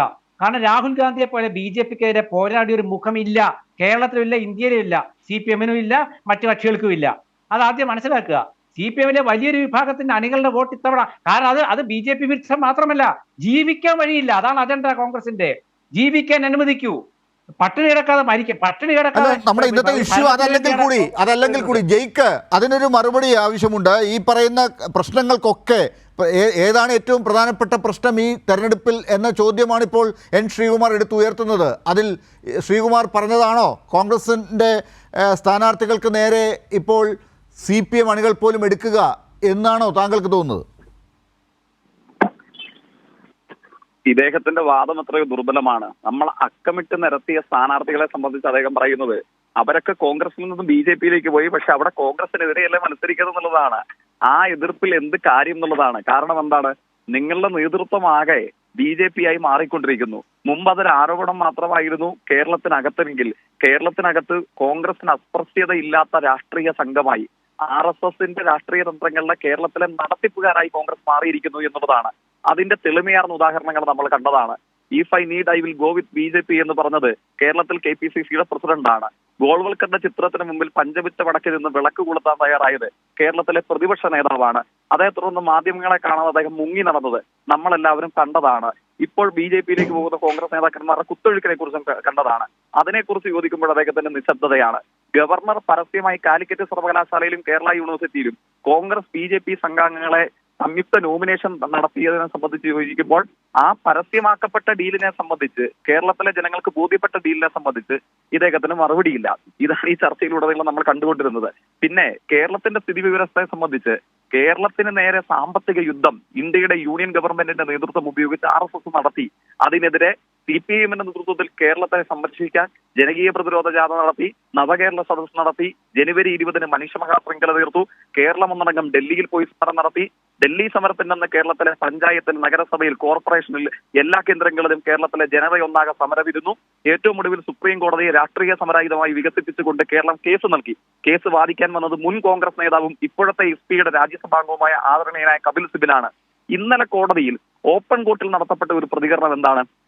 കേരളത്തിന്റെ ഫ്രീബീസ് ആണ് ഈ പ്രയാസത്തിനും പ്രശ്നങ്ങൾക്കും കാരണമെന്ന് യൂണിയൻ ഗവൺമെന്റിന് വേണ്ടി ഹാജരായ solicitor general, additional solicitor general വാദിച്ചപ്പോൾ അതിനെ കൗണ്ടർ ചെയ്തുകൊണ്ട് കപിൽ സിബിൽ ബാങ്ക് സ്റ്റേറ്റ്മെന്റ്സിന് സമാനമായ കേരളത്തിന്റെ സാമ്പത്തിക വിഹിതത്തിന്റെ ചെലവിന്റെ കണക്ക് കൊടുക്കുകയായിരുന്നു.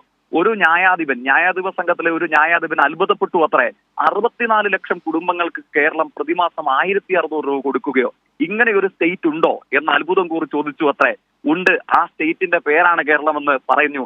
അപ്പോഴാണ് എന്ത് ചെയ്യുന്നത്, 13,608 കോടി രൂപ കേരളത്തിന് നൽകാൻ സുപ്രീം കോടതിയിൽ നിന്ന് നീക്കമുണ്ടായി. അങ്ങ് കോൺഗ്രസ് സഹയാത്രികൻ മനസ്സിലാക്കേണ്ടത്, എന്നിട്ടും മിണ്ടിയിട്ടില്ല. ഈ കാശ് കേരളത്തിലെ CPM-ന്റെ പാർട്ടി ഫണ്ടായിട്ടല്ല, കേരളത്തിലെ ജനങ്ങളുടെ അതിജീവനത്തിന്, നെൽകർഷകരുടെ കുടിശ്ശിക തീർക്കാൻ, സാമൂഹ്യക്ഷേമ പെൻഷൻ കൊടുക്കാൻ, വയോജനങ്ങൾക്ക്, വിധവകൾക്ക് കാശ് നൽകുവാൻ, സപ്ലൈകോയിൽ കൺസ്യൂമർ ഫെഡിൽ സാധനം നൽകുവാൻ, ഉച്ചക്കഞ്ഞി മുടങ്ങാതെ സംരക്ഷിക്കുവാൻ, കേരളത്തിന്റെ പൊതുജീവിതം മുമ്പോട്ടേക്ക് പോകാൻ, UGC സ്കെയിലുള്ള അധ്യാപകർക്ക് ശമ്പളം നൽകി മുമ്പോട്ടേക്ക് പോകാൻ, ഇങ്ങനെ കേരളത്തിന്റെ നാനാവിധ ജനങ്ങളുടെ മുന്നേറ്റത്തിന് വേണ്ടിയിട്ടാണ് ഈ തുക കൊടുക്കാൻ പോകുന്നത്. ഈ തുക RSS പിടിച്ചു വെച്ചു എന്ന് പച്ചയ്ക്ക് ബോധ്യപ്പെട്ടിട്ടും ഇതുവരെ പ്രതിപക്ഷ നേതാവിന് അനക്കമില്ല. KPCC പ്രസിഡന്റിന് അതിൽ പ്രയാസമില്ല. കേരളം മുടിഞ്ഞാലും വേണ്ടില്ല, ഇടതുപക്ഷം ഒന്ന് മെലിഞ്ഞു കണ്ടാൽ മതി എന്ന സംഘപരിവാർ രാഷ്ട്രീയത്തിന്റെ തന്ത്രത്തെ കേരളത്തിൽ നടപ്പിലാക്കുന്നു കോൺഗ്രസ്. ഇതിനെതിരെയുള്ള തിരിച്ചടിയായിരിക്കും ഈ പാർലമെന്റ് തെരഞ്ഞെടുപ്പ്. 13,608 കോടി രൂപ ഇടതുപക്ഷ നേതൃത്വത്തിൽ കേരളം നടത്തിയ സമരങ്ങളെ തുടർന്ന് കേരളത്തിന് ലഭിച്ചതോടുകൂടെ കോൺഗ്രസും സംഘപരിവാരവും കേരളത്തെ തകർക്കാൻ ശ്രമിച്ചുവെന്നും അതൊരു സത്യമായി സുപ്രീം കോടതി പോലും തിരിച്ചറിഞ്ഞുവെന്നുള്ളതും യാഥാർത്ഥ്യമായി കേരളത്തിലെ ജനങ്ങളുടെ മുമ്പിൽ ഇതിനോടകം അനാവരണം ചെയ്യപ്പെട്ടു കഴിഞ്ഞു. ആ തെരഞ്ഞെടുപ്പിൽ ഒരു ചോയ്സ് വരുമ്പോൾ നിങ്ങൾ ആരുടെ ചേരിയിൽ, നിങ്ങൾ ഏതു പക്ഷത്ത് എന്ന ചോദ്യത്തിന് മുമ്പിൽ കേരളത്തെ ഒറ്റുകൊടുത്ത ഒറ്റുകാരോടൊപ്പമായിരുന്നു കോൺഗ്രസും BJPയും. അതുകൊണ്ട് ആ ഒറ്റുകാരെ തുരത്തിയെറിയുന്ന കേരളത്തിലെ ജനമുന്നേറ്റത്തിന്റെ പ്രതീകമായി ഈ തെരഞ്ഞെടുപ്പ് മാറുമെന്ന കാര്യത്തിൽ ഒരു സംശയവുമില്ല.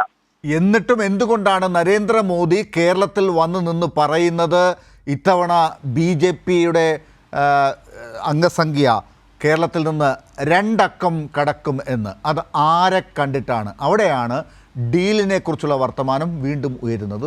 ചർച്ചയുടെ അവസാന ഘട്ടമാണ്. പ്രിന്റു മഹാദേവ്, ഈ 2 അക്കം കടക്കും എന്ന് മോദി പറയുന്നത് കോൺഗ്രസ്സുകാരെ കണ്ടിട്ടാണ് എന്നാണ് CPM പറയുന്നത്. ഇപ്പോൾ CPMൽ BJPയിൽ നിന്ന് BJPയിലേക്ക് എത്തിയ കോൺഗ്രസ്സുകാർ പത്മജയും ഒക്കെ ഉള്ളത് കൊണ്ട് അവിടെ തന്നെ ഇപ്പോൾ BJPയിൽ തന്നെ AI ഗ്രൂപ്പ് ഉണ്ട് എന്ന ഒരു വിമർശനവും കൂടി ഇപ്പോൾ കേൾക്കുന്നുണ്ട്. അപ്പോൾ അങ്ങനെയൊക്കെ പഴി കേട്ട് 2 അക്കം തികയ്ക്കുക എന്നതാണോ ഇത്തവണത്തെ സ്ട്രാറ്റജി? അങ്ങനെയല്ല സാർ. ഞങ്ങളെ സംബന്ധിച്ചിടത്തോളം നരേന്ദ്രമോദി ഈ രാജ്യത്ത് 10 വർഷം നടപ്പിലാക്കിയിട്ടുള്ള വികസന നേട്ടങ്ങൾ, ആ വികസന നേട്ടങ്ങൾ ഈ കേരളത്തിലെ ജനത BJPയെ ഒരു പക്ഷേ 2 അക്കത്തിൽ എത്തിച്ചിരിക്കും. അതിൽ യാതൊരു സംശയവുമില്ല.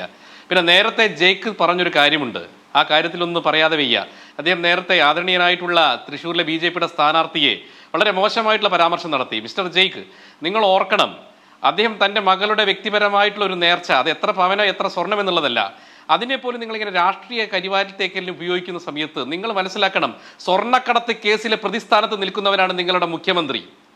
ആർട്ടിഫിഷ്യൽ ഇന്റലിജൻസിന്റെ പേരിൽ പ്രതിസ്ഥാനത്ത് നിൽക്കുന്ന ആളാണ് നിങ്ങളുടെ മുഖ്യമന്ത്രി. ഇല്ല, അങ്ങനെയല്ലോ. എവിടെയാണ് നിങ്ങൾ പറയുന്നത്? നിങ്ങൾ അന്വേഷിച്ചിട്ട് അങ്ങനെ ഒരു കാര്യം കണ്ടെത്തിയില്ലല്ലോ. അല്ല ആരോപണങ്ങൾ ആരോപണങ്ങളുടെ മുൾമുനയിൽ നിൽക്കുന്ന ആളാണ് മുഖ്യമന്ത്രി. സുരേഷ് ഗോപി എങ്ങനെയാണ് സാർ സുരേഷ് ഗോപി കള്ളനാവുക? അല്ല എങ്ങനെയാണ് സുരേഷ് ഗോപി കള്ളനാവുക?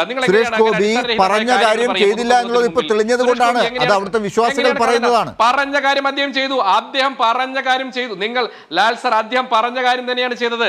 അദ്ദേഹത്തിന്റെ മകളുടെ വിവാഹത്തിന്റെ നേർച്ച എന്ന രീതിയിൽ അദ്ദേഹം നടത്തിയിട്ടുള്ള, അദ്ദേഹം സമർപ്പിച്ചിട്ടുള്ള ഒരു കിരീടം, മാതാവിന് സമർപ്പിച്ചിട്ടുള്ള കിരീടം, അതെങ്ങനെയാണോ ചെമ്പ് കിരീടമാണോ പറഞ്ഞത്? ചെമ്പിൽ സ്വർണം പൂശി കൊടുക്കുന്നതാണോ പറഞ്ഞത്? ഒരു കിരീടം സാർ, ഒരു ചെമ്പ് കിരീടമാണോ? അവിടെ പൂർണ്ണമായ ചെമ്പ് കിരീടമാണോ? അല്ലല്ലോ, ചെമ്പ് കിരീടമല്ലല്ലോ.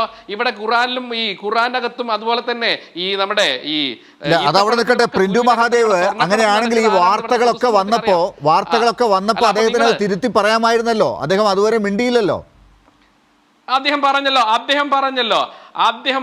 സാർ, അദ്ദേഹം എവിടെയാണ് 10 കിലോ സ്വർണം കൊടുക്കാതെ പറഞ്ഞില്ലല്ലോ. അങ്ങനെ പറഞ്ഞിട്ടുണ്ടോ? മാതാവിന് അദ്ദേഹം സമർപ്പിച്ചത് അദ്ദേഹത്തിന്റെ മകളുടെ വിവാഹവുമായി ബന്ധപ്പെട്ട നേർച്ചയാണ്. അത് 5 പവനായിരുന്നാലും ശരി, 10 പവനായിരുന്നാലും ശരി, അത് നിങ്ങൾ നോക്കട്ടെ. ഇത് അദ്ദേഹം സമർപ്പിച്ച സമയത്ത് തന്നെ ഈ പവന്റെ കണക്ക് അന്നത്തെ പത്രമാധ്യമങ്ങളിൽ കൃത്യമായിട്ട് രേഖപ്പെടുത്തിയതാണ്. പിന്നെ നിങ്ങൾ രാഷ്ട്രീയ ആരോപണത്തിന്റെ പേരിൽ ഏതെങ്കിലും തരത്തിലൊക്കെ ഇത്തരത്തിലുള്ള ആരോപണങ്ങളൊക്കെ ഉണ്ടാക്കി ഒരു മനുഷ്യനെ കരിവാരി സുരേഷ് ഗോപി തിരുത്തിയിട്ടില്ല. അന്നത്തെ മാധ്യമങ്ങളിൽ വന്ന വാർത്തകളൊക്കെ അദ്ദേഹം ആസ്വദിച്ചതായിട്ടാണ് നമ്മൾ പിന്നീട് കാണാൻ സാധിക്കുന്നത്. അത് പിന്നീട് അദ്ദേഹം തിരുത്തി കണ്ടതായിട്ട് മാധ്യമങ്ങൾക്ക് ഞാൻ ചോദിക്കട്ടെ, ഇത്തരം വ്യക്തിപരമായിട്ടുള്ള നേർച്ചകളെ പോലും രാഷ്ട്രീയവൽക്കരിച്ചുകൊണ്ട് ഒരു മനുഷ്യനെ പൊതുസമൂഹത്തിന് മുമ്പിൽ കള്ളൻ എന്ന് വിളിക്കുന്ന സമയത്ത് നിങ്ങൾ അതിനൊക്കെ അദ്ദേഹം പത്രസമ്മേളനം നടത്തി മറുപടി പറയണമെന്നൊക്കെ പറയുന്നത് ഒരു പുച്ഛമാണ് സാർ. അദ്ദേഹം അതിനൊന്നും മറുപടി വരില്ല. അദ്ദേഹത്തിന്റെ വ്യക്തിപരമായ കാര്യമാണെങ്കിൽ അദ്ദേഹത്തിന്റെ മാധ്യമങ്ങളെ ഒഴിവാക്കിക്കൊണ്ട് രഹസ്യമായി ഈ കാര്യങ്ങൾ ചെയ്യാമായിരുന്നു. അത് അദ്ദേഹം ചെയ്തില്ല. അതവിടെ നിൽക്കട്ടെ. നമുക്ക് ഇന്നത്തെ ദിവസം അതല്ലല്ലോ ചർച്ചാ വിഷയം. മാധ്യമങ്ങൾ ഞാനത് നേരത്തെ പറഞ്ഞതാണ്. ഞാൻ പറയുന്നു, BJPയെ സംബന്ധിച്ചിടത്തോളം കേരളത്തിൽ നിന്ന് നിങ്ങളുടെ ട്രഡീഷണൽ ആയിട്ടുള്ള ഇടത് വലത് മുന്നണികളെ തോൽപ്പിച്ചുകൊണ്ട് കേരളത്തിൽ BJPയുടെ MP-മാർ ഈ കേരളത്തിൽ ഉണ്ടാകും. ഒരു സംശയം വേണ്ട. തിരുവനന്തപുരത്ത് നിന്നും, ആറ്റിങ്ങലിൽ നിന്നും, പത്തനംതിട്ടയിൽ നിന്നും, ഇപ്പോൾ ഈ നിങ്ങൾ നേരത്തെ പറഞ്ഞു AK ആന്റണിയുടെ മകൻ മത്സരിക്കുന്നത്. ശരി, ഞാൻ തിരിച്ചു വരാം. Print Mahadev, N. ശ്രീകുമാർ, അപ്പോൾ ഇക്കാര്യത്തിൽ മോദി പറയുന്ന 2 അക്കം എന്നുള്ളത് കോൺഗ്രസിനെ കൂടി കണ്ടുകൊണ്ടാണ് എന്ന് CPM പറയുമ്പോൾ അതിൽ കുറെ വിശ്വസിക്കുന്ന സാഹചര്യങ്ങളുള്ളത് ഈ എല്ലാവരും അങ്ങോട്ടേക്ക് പോകുന്നത് കണ്ടിട്ടാണ്. അതായത് മോദി പ്രസംഗിച്ചത് ഇത്തവണ 2 അക്കം നിങ്ങൾ ഞങ്ങൾക്ക് തരുമെന്ന് വിശ്വസിക്കുന്നതാണ് പറഞ്ഞത്. അദ്ദേഹത്തിന് വിശ്വാസമുള്ള അദ്ദേഹം പ്രസംഗിച്ചത് അങ്ങനെയാണ്. പിന്നെ അത് നമുക്കിങ്ങനെ വ്യാഖ്യാനിക്കാം, കുഴപ്പമില്ല. അദ്ദേഹം ഒരു ആഗ്രഹം പ്രകടിപ്പിച്ചു, അത് കിട്ടില്ലെന്ന് അദ്ദേഹത്തിന് 2 എണ്ണല്ലേ പറഞ്ഞുള്ളൂ 20 എണ്ണത്തില്. കാരണം 19 എണ്ണം കോൺഗ്രസിന്റെ കയ്യിലായിരുന്നു, അല്ല UDF-ന്റെ കയ്യിലായിരുന്നു. 1 പിന്നെ കാലുമാറി LDF-ലേക്ക് പോയി, ബാക്കി 18 എണ്ണം UDF-ന്റെ കയ്യിലാണ്. അവിടെ നിൽക്കട്ടെ. പക്ഷേ ഒരൊറ്റ സീറ്റ് മാത്രം കിട്ടിയ സ്ഥലത്ത് പോലും അവർ അധികാരത്തിലേക്ക് വന്നത് നമ്മൾ കണ്ടു. ആരെ പ്രതീക്ഷ വെച്ചിട്ടാണെന്നുള്ളത് നമുക്കറിയാലോ. ഡോക്ടർ ലാല്, നമ്മൾ ഈ കേരളത്തിൽ മറ്റുള്ള മറ്റേ ഉത്തരേന്ത്യൻ രാഷ്ട്രീയവും കേരളത്തിലെ രാഷ്ട്രീയവും കൂട്ടിക്കലർത്തല്ലേ. ഇവിടെ നമ്മുടെ രാഷ്ട്രീയ സംസ്കാരം ഒന്ന് വേറെയാണ്. ഇവിടെ നല്ല അങ്ങനെയാണ് നമ്മൾ കരുതിയത്. പത്മജയൊക്കെ അങ്ങോട്ടേക്ക് പോകുന്നത് വരെ നമ്മൾ കരുതിയത് അങ്ങനെയാണ്. അല്ല, അതിപ്പോ S രാജേന്ദ്രന്റെ ഒക്കെ BJP നേതാക്കൾ എങ്ങനെയാണ് പോയിട്ട് ചർച്ച ചെയ്യാൻ ധൈര്യം കാണിച്ചത്? എങ്ങനെയാണ്? അദ്ദേഹമല്ലേ പറഞ്ഞേ? അല്ല, അദ്ദേഹത്തിന്റെ അടുത്തേക്ക് ചർച്ചയ്ക്ക് വന്നു എന്നാണല്ലോ. അദ്ദേഹം ചർച്ചയ്ക്ക് പോയി കണ്ടില്ല, ഇതുവരെയും കണ്ടില്ല. അത് വരട്ടെ, എപ്പോൾ പറയാം. അല്ല, അത് എനിക്കറിയില്ല. അദ്ദേഹം പറഞ്ഞ കാര്യം എനിക്കറിയുള്ളൂ. ഗോവിന്ദമാഷ പറയണത് പോവില്ല. ശരി, ഇപ്പൊ കോൺഗ്രസിനെ കണ്ടിട്ടാണ്, കോൺഗ്രസ് ആണല്ലോ ഇപ്പൊ നമ്മുടെ മുമ്പിലുള്ളത്. കോൺഗ്രസിനെ കണ്ടിട്ടാണോ അപ്പോൾ ഈ 2 അക്കം എന്നതിന് മാത്രം അല്ല, കോൺഗ്രസിനെ കണ്ടിട്ടാണെങ്കിൽ ഇവിടെ തൃശ്ശൂരും അതുപോലെ തിരുവനന്തപുരത്തെ MP-മാർ ആരാണ്? രാജഗോപാൽ പറഞ്ഞില്ലേ ശശി തരൂരെ ജയിക്കുള്ളൂ. BJP നേതാവ് പറഞ്ഞേ ശശി തരൂരെ ജയിക്കുള്ളൂ എന്ന് പറഞ്ഞു. ഞാൻ സമയമില്ലാത്തതുകൊണ്ടാണ് ജയിക്കുന്ന കാര്യങ്ങൾ പറഞ്ഞത്. അദ്ദേഹം പുതുപ്പള്ളി തെരഞ്ഞെടുപ്പിൽ ഇത് തന്നെയാണ് പറഞ്ഞത്, ജയിക്കും തന്നെയാണ് പറഞ്ഞത്. സഹകാരി മുഖാമുഖം നടത്താൻ ഈ മുഖ്യമന്ത്രിക്ക് ധൈര്യമുണ്ടെന്നൊരു ചോദ്യം ആരോ ചോദിക്കുന്നത് കേട്ടു. കുറെ മുഖാമുഖം നടത്തിയല്ലോ. സഹകാരി മുഖാമുഖം നടത്തിയോ? ഇല്ലല്ലോ. എന്താ കാരണം? പ്രശ്നമുണ്ട് ഡോക്ടർ ലാലെ. അതുപോലെ കേരളത്തിലെ ജനങ്ങൾ കാത്തിരിക്കുകയാണ്. ഒരുപാട് വിഷയങ്ങളുണ്ട് അവർക്ക്. അതാണ് ഞാൻ പറഞ്ഞ ബാക്കിയെല്ലാം മുഖാമുഖവും വിജയിച്ചു എന്ന് അഭിപ്രായപ്പെട്ടല്ലോ. നമുക്ക് മറ്റൊന്നും കൂടെ ചോദിക്കാം. ആര് പറഞ്ഞു? ഞാൻ എന്ത് മുഖാമുഖം? ചുമ്മാ വെറുതെ ഓരോ തമാശകള്. എന്ത് മുഖാമുഖം? ശരി, ജയിക്ക് നമുക്ക് ചർച്ച അവസാനിപ്പിക്കുമ്പോ എങ്ങനെയാണ് BJP 2 അക്കം തേക്കും എന്ന് പറയുന്നത്? ഈ കോൺഗ്രസ് പട്ടിക കാണുമ്പോ അതിനുള്ള സാധ്യത താങ്കൾക്ക് തോന്നുന്നുണ്ടോ? ചർച്ച അവസാനിപ്പിക്കും. അതുകൊണ്ടാണല്ലോ BJP നേതാക്കന്മാർ തന്നെ പല ആളുകളെ കുറിച്ചും പറഞ്ഞില്ലേ. ഇവിടെ കോൺഗ്രസ് സഹയാത്രികന് ഏറെ സമയമെടുത്ത് വിശദീകരിച്ച ഒരാൾ ഇപ്പോൾ തൃശ്ശൂർ മത്സരിക്കാൻ വരുന്ന BJP-യിൽ പോയിട്ടില്ലാത്ത മുൻ മുഖ്യമന്ത്രിയുടെ മകനെ കുറിച്ചാണ്. അദ്ദേഹത്തെ കുറിച്ച് BJP നേതാവ് ശോഭാ സുരേന്ദ്രൻ പറഞ്ഞ എന്താണ്? ഞാൻ ഇപ്പോഴും മറുപടി ഒന്നും പറയുന്നില്ല, സമീപഭാവിയിൽ ഞങ്ങൾക്ക് മുരളീധരൻ ജി എന്ന് വിളിക്കേണ്ട വന്നാലോ എന്നാണ് പ്രതികരിച്ചോ കോൺഗ്രസിന്റെ നേതൃത്വം. അങ്ങനെ ഇത് ഈ മുരളീധരനെ കുറിച്ചല്ല പറഞ്ഞത്, K മുരളീധരനെ കുറിച്ചല്ല പറഞ്ഞത് എന്ന് പറയാൻ ആരെങ്കിലും ഉണ്ടായിരുന്നോ? പ്രതിപക്ഷ നേതാവോ ACC പ്രസിഡന്റോ അല്ലെങ്കിൽ ഈ സ്ഥാനാർത്ഥി തന്നെയോ? ആരും വന്നില്ലല്ലോ. അപ്പോൾ BJP-ക്ക് എക്കാര്യത്തിൽ പ്രതീക്ഷയുണ്ട്. ഇന്ത്യൻ പ്രധാനമന്ത്രി കമന്റ് നടത്തിയത് കോൺഗ്രസിനെ കുറിച്ചാണ് എന്ന കാര്യത്തിൽ അവിതർക്കിതമായ വസ്തുതയാണെന്നുള്ളതാണ് BJP നേതാക്കളുടെ ഇത്തരത്തിലുള്ള പെരുമാറ്റം മനസ്സിലാക്കുന്നത്. ഇപ്പോൾ ഈ ഒഴുക്കിനെ സംബന്ധിച്ച് ഉത്തരേന്ത്യ പോലെയല്ല കേരളം എന്ന് കോൺഗ്രസ് സഹയാത്രികൻ പിന്നെയും പറയുകയാണ്. അതൊരു 5 വർഷം മുമ്പ് നിങ്ങൾക്ക് പറയാമായിരുന്നു. കേരളത്തിലെ കോൺഗ്രസ് ഇപ്പോൾ അക്ഷരാർത്ഥത്തിൽ ഉത്തരേന്ത്യയിലെ കോൺഗ്രസുകാരെ നാണിപ്പിച്ചുകൊണ്ടിരിക്കുകയാണ്. അതുകൊണ്ടാണ് കൂടൊഴിയാതെ ഇങ്ങനെ BJP-യിലേക്ക് നിരനിരയായി പോയിക്കൊണ്ടിരിക്കുന്നതിന് നമ്മുടെ നാട് സാക്ഷ്യം വഹിക്കുന്നത്. അതുകൊണ്ടാണ് BJP സ്ഥാനാർത്ഥികളായി കോൺഗ്രസുകാർ കേരളത്തിൽ മത്സരിക്കുന്നതിനെ കുറിച്ച് ചോദിച്ചപ്പോൾ ഒരു അക്ഷരം അദ്ദേഹം മിണ്ടിയില്ലല്ലോ. പിന്നെ BJP-യുടെ പാനലിസ്റ്റായി നമ്മുടെ ചർച്ചയിൽ പങ്കെടുക്കുന്ന ആൾ, അദ്ദേഹത്തിന് വല്ലാതെ പൊള്ളി. ഞാനല്ല അദ്ദേഹത്തെ സ്വർണത്തിന് പകരം ചെമ്പ് കൊടുത്ത കള്ളൻ എന്നുള്ളത് എന്റെ പ്രയോഗമായിരുന്നില്ല. ആ പള്ളിയിലെ വ്യത്യസ്ത രാഷ്ട്രീയത്തിൽപ്പെട്ടവരും ഒരു രാഷ്ട്രീയത്തിൽപ്പെടാത്തവരുമായ വിശ്വാസികൾ അവരാണ് പറഞ്ഞത്. അവർ പള്ളിയിൽ വിശേഷാൽ യോഗം ചേർന്നു. സ്വർണം എന്ന് പറഞ്ഞു തന്നിട്ട് ചെമ്പ് പൂശിയ സ്വർണമായിരുന്നു കിരീടം എന്നതിനെ സംബന്ധിച്ച് ചർച്ച ഉയർന്നു വന്നു. ആ ചർച്ചയെ തുടർന്ന് പള്ളിയുടെ അധികാരികൾ, അൽമായ നേതൃത്വം, ആചാര്യന്മാർ അവരത് പരിശോധിക്കാൻ തീരുമാനിച്ചു. കോൺഗ്രസ് കൗൺസിലറുടെ രാഷ്ട്രീയത്തെ കുറിച്ചല്ലല്ലോ, പള്ളിയിലെ വൈദികരും അൽമായരും പറഞ്ഞ കാര്യത്തെ കുറിച്ചല്ല ഞാൻ പറഞ്ഞത്. അങ്ങെന്തിനാണ് പൊള്ളുന്നത്? സ്വർണം എന്ന് പറഞ്ഞ് ചെമ്പ് പൂശിയ കിരീടം കൊടുത്ത് പറ്റിച്ച അങ്ങനെ ഒരു കള്ളനാണ് ഈ സ്ഥാനാർത്ഥി എന്ന് ആ പള്ളിയിലെ വിശ്വാസികൾ പറഞ്ഞു എന്ന് ഞാൻ പറയുമ്പോൾ അങ്ങേക്ക് എന്തിനാണ് പൊള്ളുന്നത്? അത് ഞങ്ങളുടെ ആരോപണമല്ല. ഞങ്ങൾ ആരും അല്ല പറഞ്ഞത് ഇത് സ്വർണ്ണമാണോ ഇത് ചെമ്പാണെന്നോ. ഇത് സ്വർണം പൂശിയ ചെമ്പാണെന്നുള്ളത് പറഞ്ഞത് അവിടുത്തെ വിശ്വാസികളാണ്. അതുകൊണ്ടാണ് അത് പരിശോധിക്കാൻ ഇപ്പോൾ തീരുമാനിച്ചിട്ടുള്ളത്. അങ്ങ് അതിനെ സ്റ്റിക്ക് ചെയ്യുന്നുണ്ടോ? അങ്ങ് അതിനെ സംബന്ധിച്ച് എന്തെങ്കിലും കാര്യം പറയാൻ നിൽക്കുന്നുണ്ടോ? എന്നിട്ട് പറയുന്നു മകളുടെ പേരിൽ നടത്തിയ നേർച്ചയാണ് എന്ന്. സാധാരണഗതിയിൽ നേർച്ചകളെ സംബന്ധിച്ച് പറയാറുള്ളത് എന്താണ്? പ്രത്യേകിച്ച് ക്രിസ്ത്യൻ പള്ളിയിലെ നേർച്ചകളെ കുറിച്ച് ബൈബിളിലെ ഒരു വാചകം, ഒരു കൈ ചെയ്യുന്നത് മറ്റൊരു കൈ അറിയരുത് എന്നുള്ളതാണ്. ഒരു കൈ കൊടുക്കുന്നത് മറ്റൊരു കൈ അറിയരുത് എന്നുള്ളതാണ്. ഏത് നാട്ടിലാണ് ക്രിസ്ത്യൻ പള്ളിയിൽ കൊണ്ടുപോയി നേർച്ച കൊടുക്കുന്നത് 10,000-കണക്കിന് വരുന്ന യൂട്യൂബർമാരെയും ലൈവ് മീഡിയയും വിളിച്ചു നിർത്തി കാണിച്ച് ഷോ ഓഫ് നടത്തുന്നത്? അത് യഥാർത്ഥത്തിൽ ക്രിസ്തുമത വിശ്വാസത്തിനെതിരാണ്. അതിനെക്കുറിച്ച് 4 അക്ഷരം അടിസ്ഥാനപരമായി അറിയാവുന്ന ഒരാളും ഈ ഏർപ്പാട് ചെയ്യില്ല.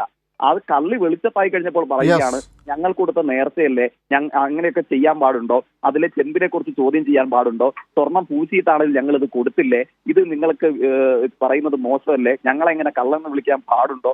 ഞങ്ങൾ ആരുമല്ല BJP പ്രതിനിധി അങ്ങയുടെ നേതാവിനെ കള്ളനെന്ന് വിളിച്ചത്. സ്വർണം പൂശി ചെമ്പ് കൊടുത്തപ്പോ ആ പള്ളിയിലെ വിശ്വാസികളും മറ്റാളുകളുമാണ് കള്ളനെ വിളിച്ചത്. ശരി, അപ്പൊ സമയത്തിന്റെ പ്രശ്നം കൊണ്ടാണ് ഞാൻ ഒന്ന് ഇടപെടുന്നത്. എന്തായാലും ജയിക്ക് അവസാനം പറഞ്ഞതുപോലെ ഒരു കൈ അറിയുന്നത് മറ്റൊരു കൈ അറിയാതിരിക്കട്ടെ എന്നുള്ളത്, കൈക്ക് വളരെ പ്രാധാന്യമുണ്ട് ഇന്നത്തെ ദിവസത്തെ ഈ ചർച്ചയിൽ. കോൺഗ്രസിൻ്റെ പട്ടികയെക്കുറിച്ചാണ് നമ്മൾ ചർച്ച ചെയ്യുന്നത് എന്നുള്ളത് കൊണ്ട് അത് BJPക്ക് നേട്ടമുണ്ടാകുന്നുണ്ടോ എന്നുള്ളതാണ് നമ്മുടെ ചോദ്യം. അത് വരുന്ന ദിവസങ്ങളിൽ തെളിയിക്കേണ്ട കാര്യങ്ങൾ കൂടിയാണ്. അത് വോട്ടർമാർ എങ്ങനെയാണ് എടുക്കുക എന്നത് കൂടി വലിയ ചർച്ചാ വിഷയമാകുന്ന ഘട്ടത്തിൽ വളരെ നന്ദി ചർച്ചയിൽ ചേർന്നതിന് ജെയ്ക്സി തോമസ്, N. ശ്രീകുമാർ, ഒപ്പം പ്രിൻറ്റു മഹാദേവനും.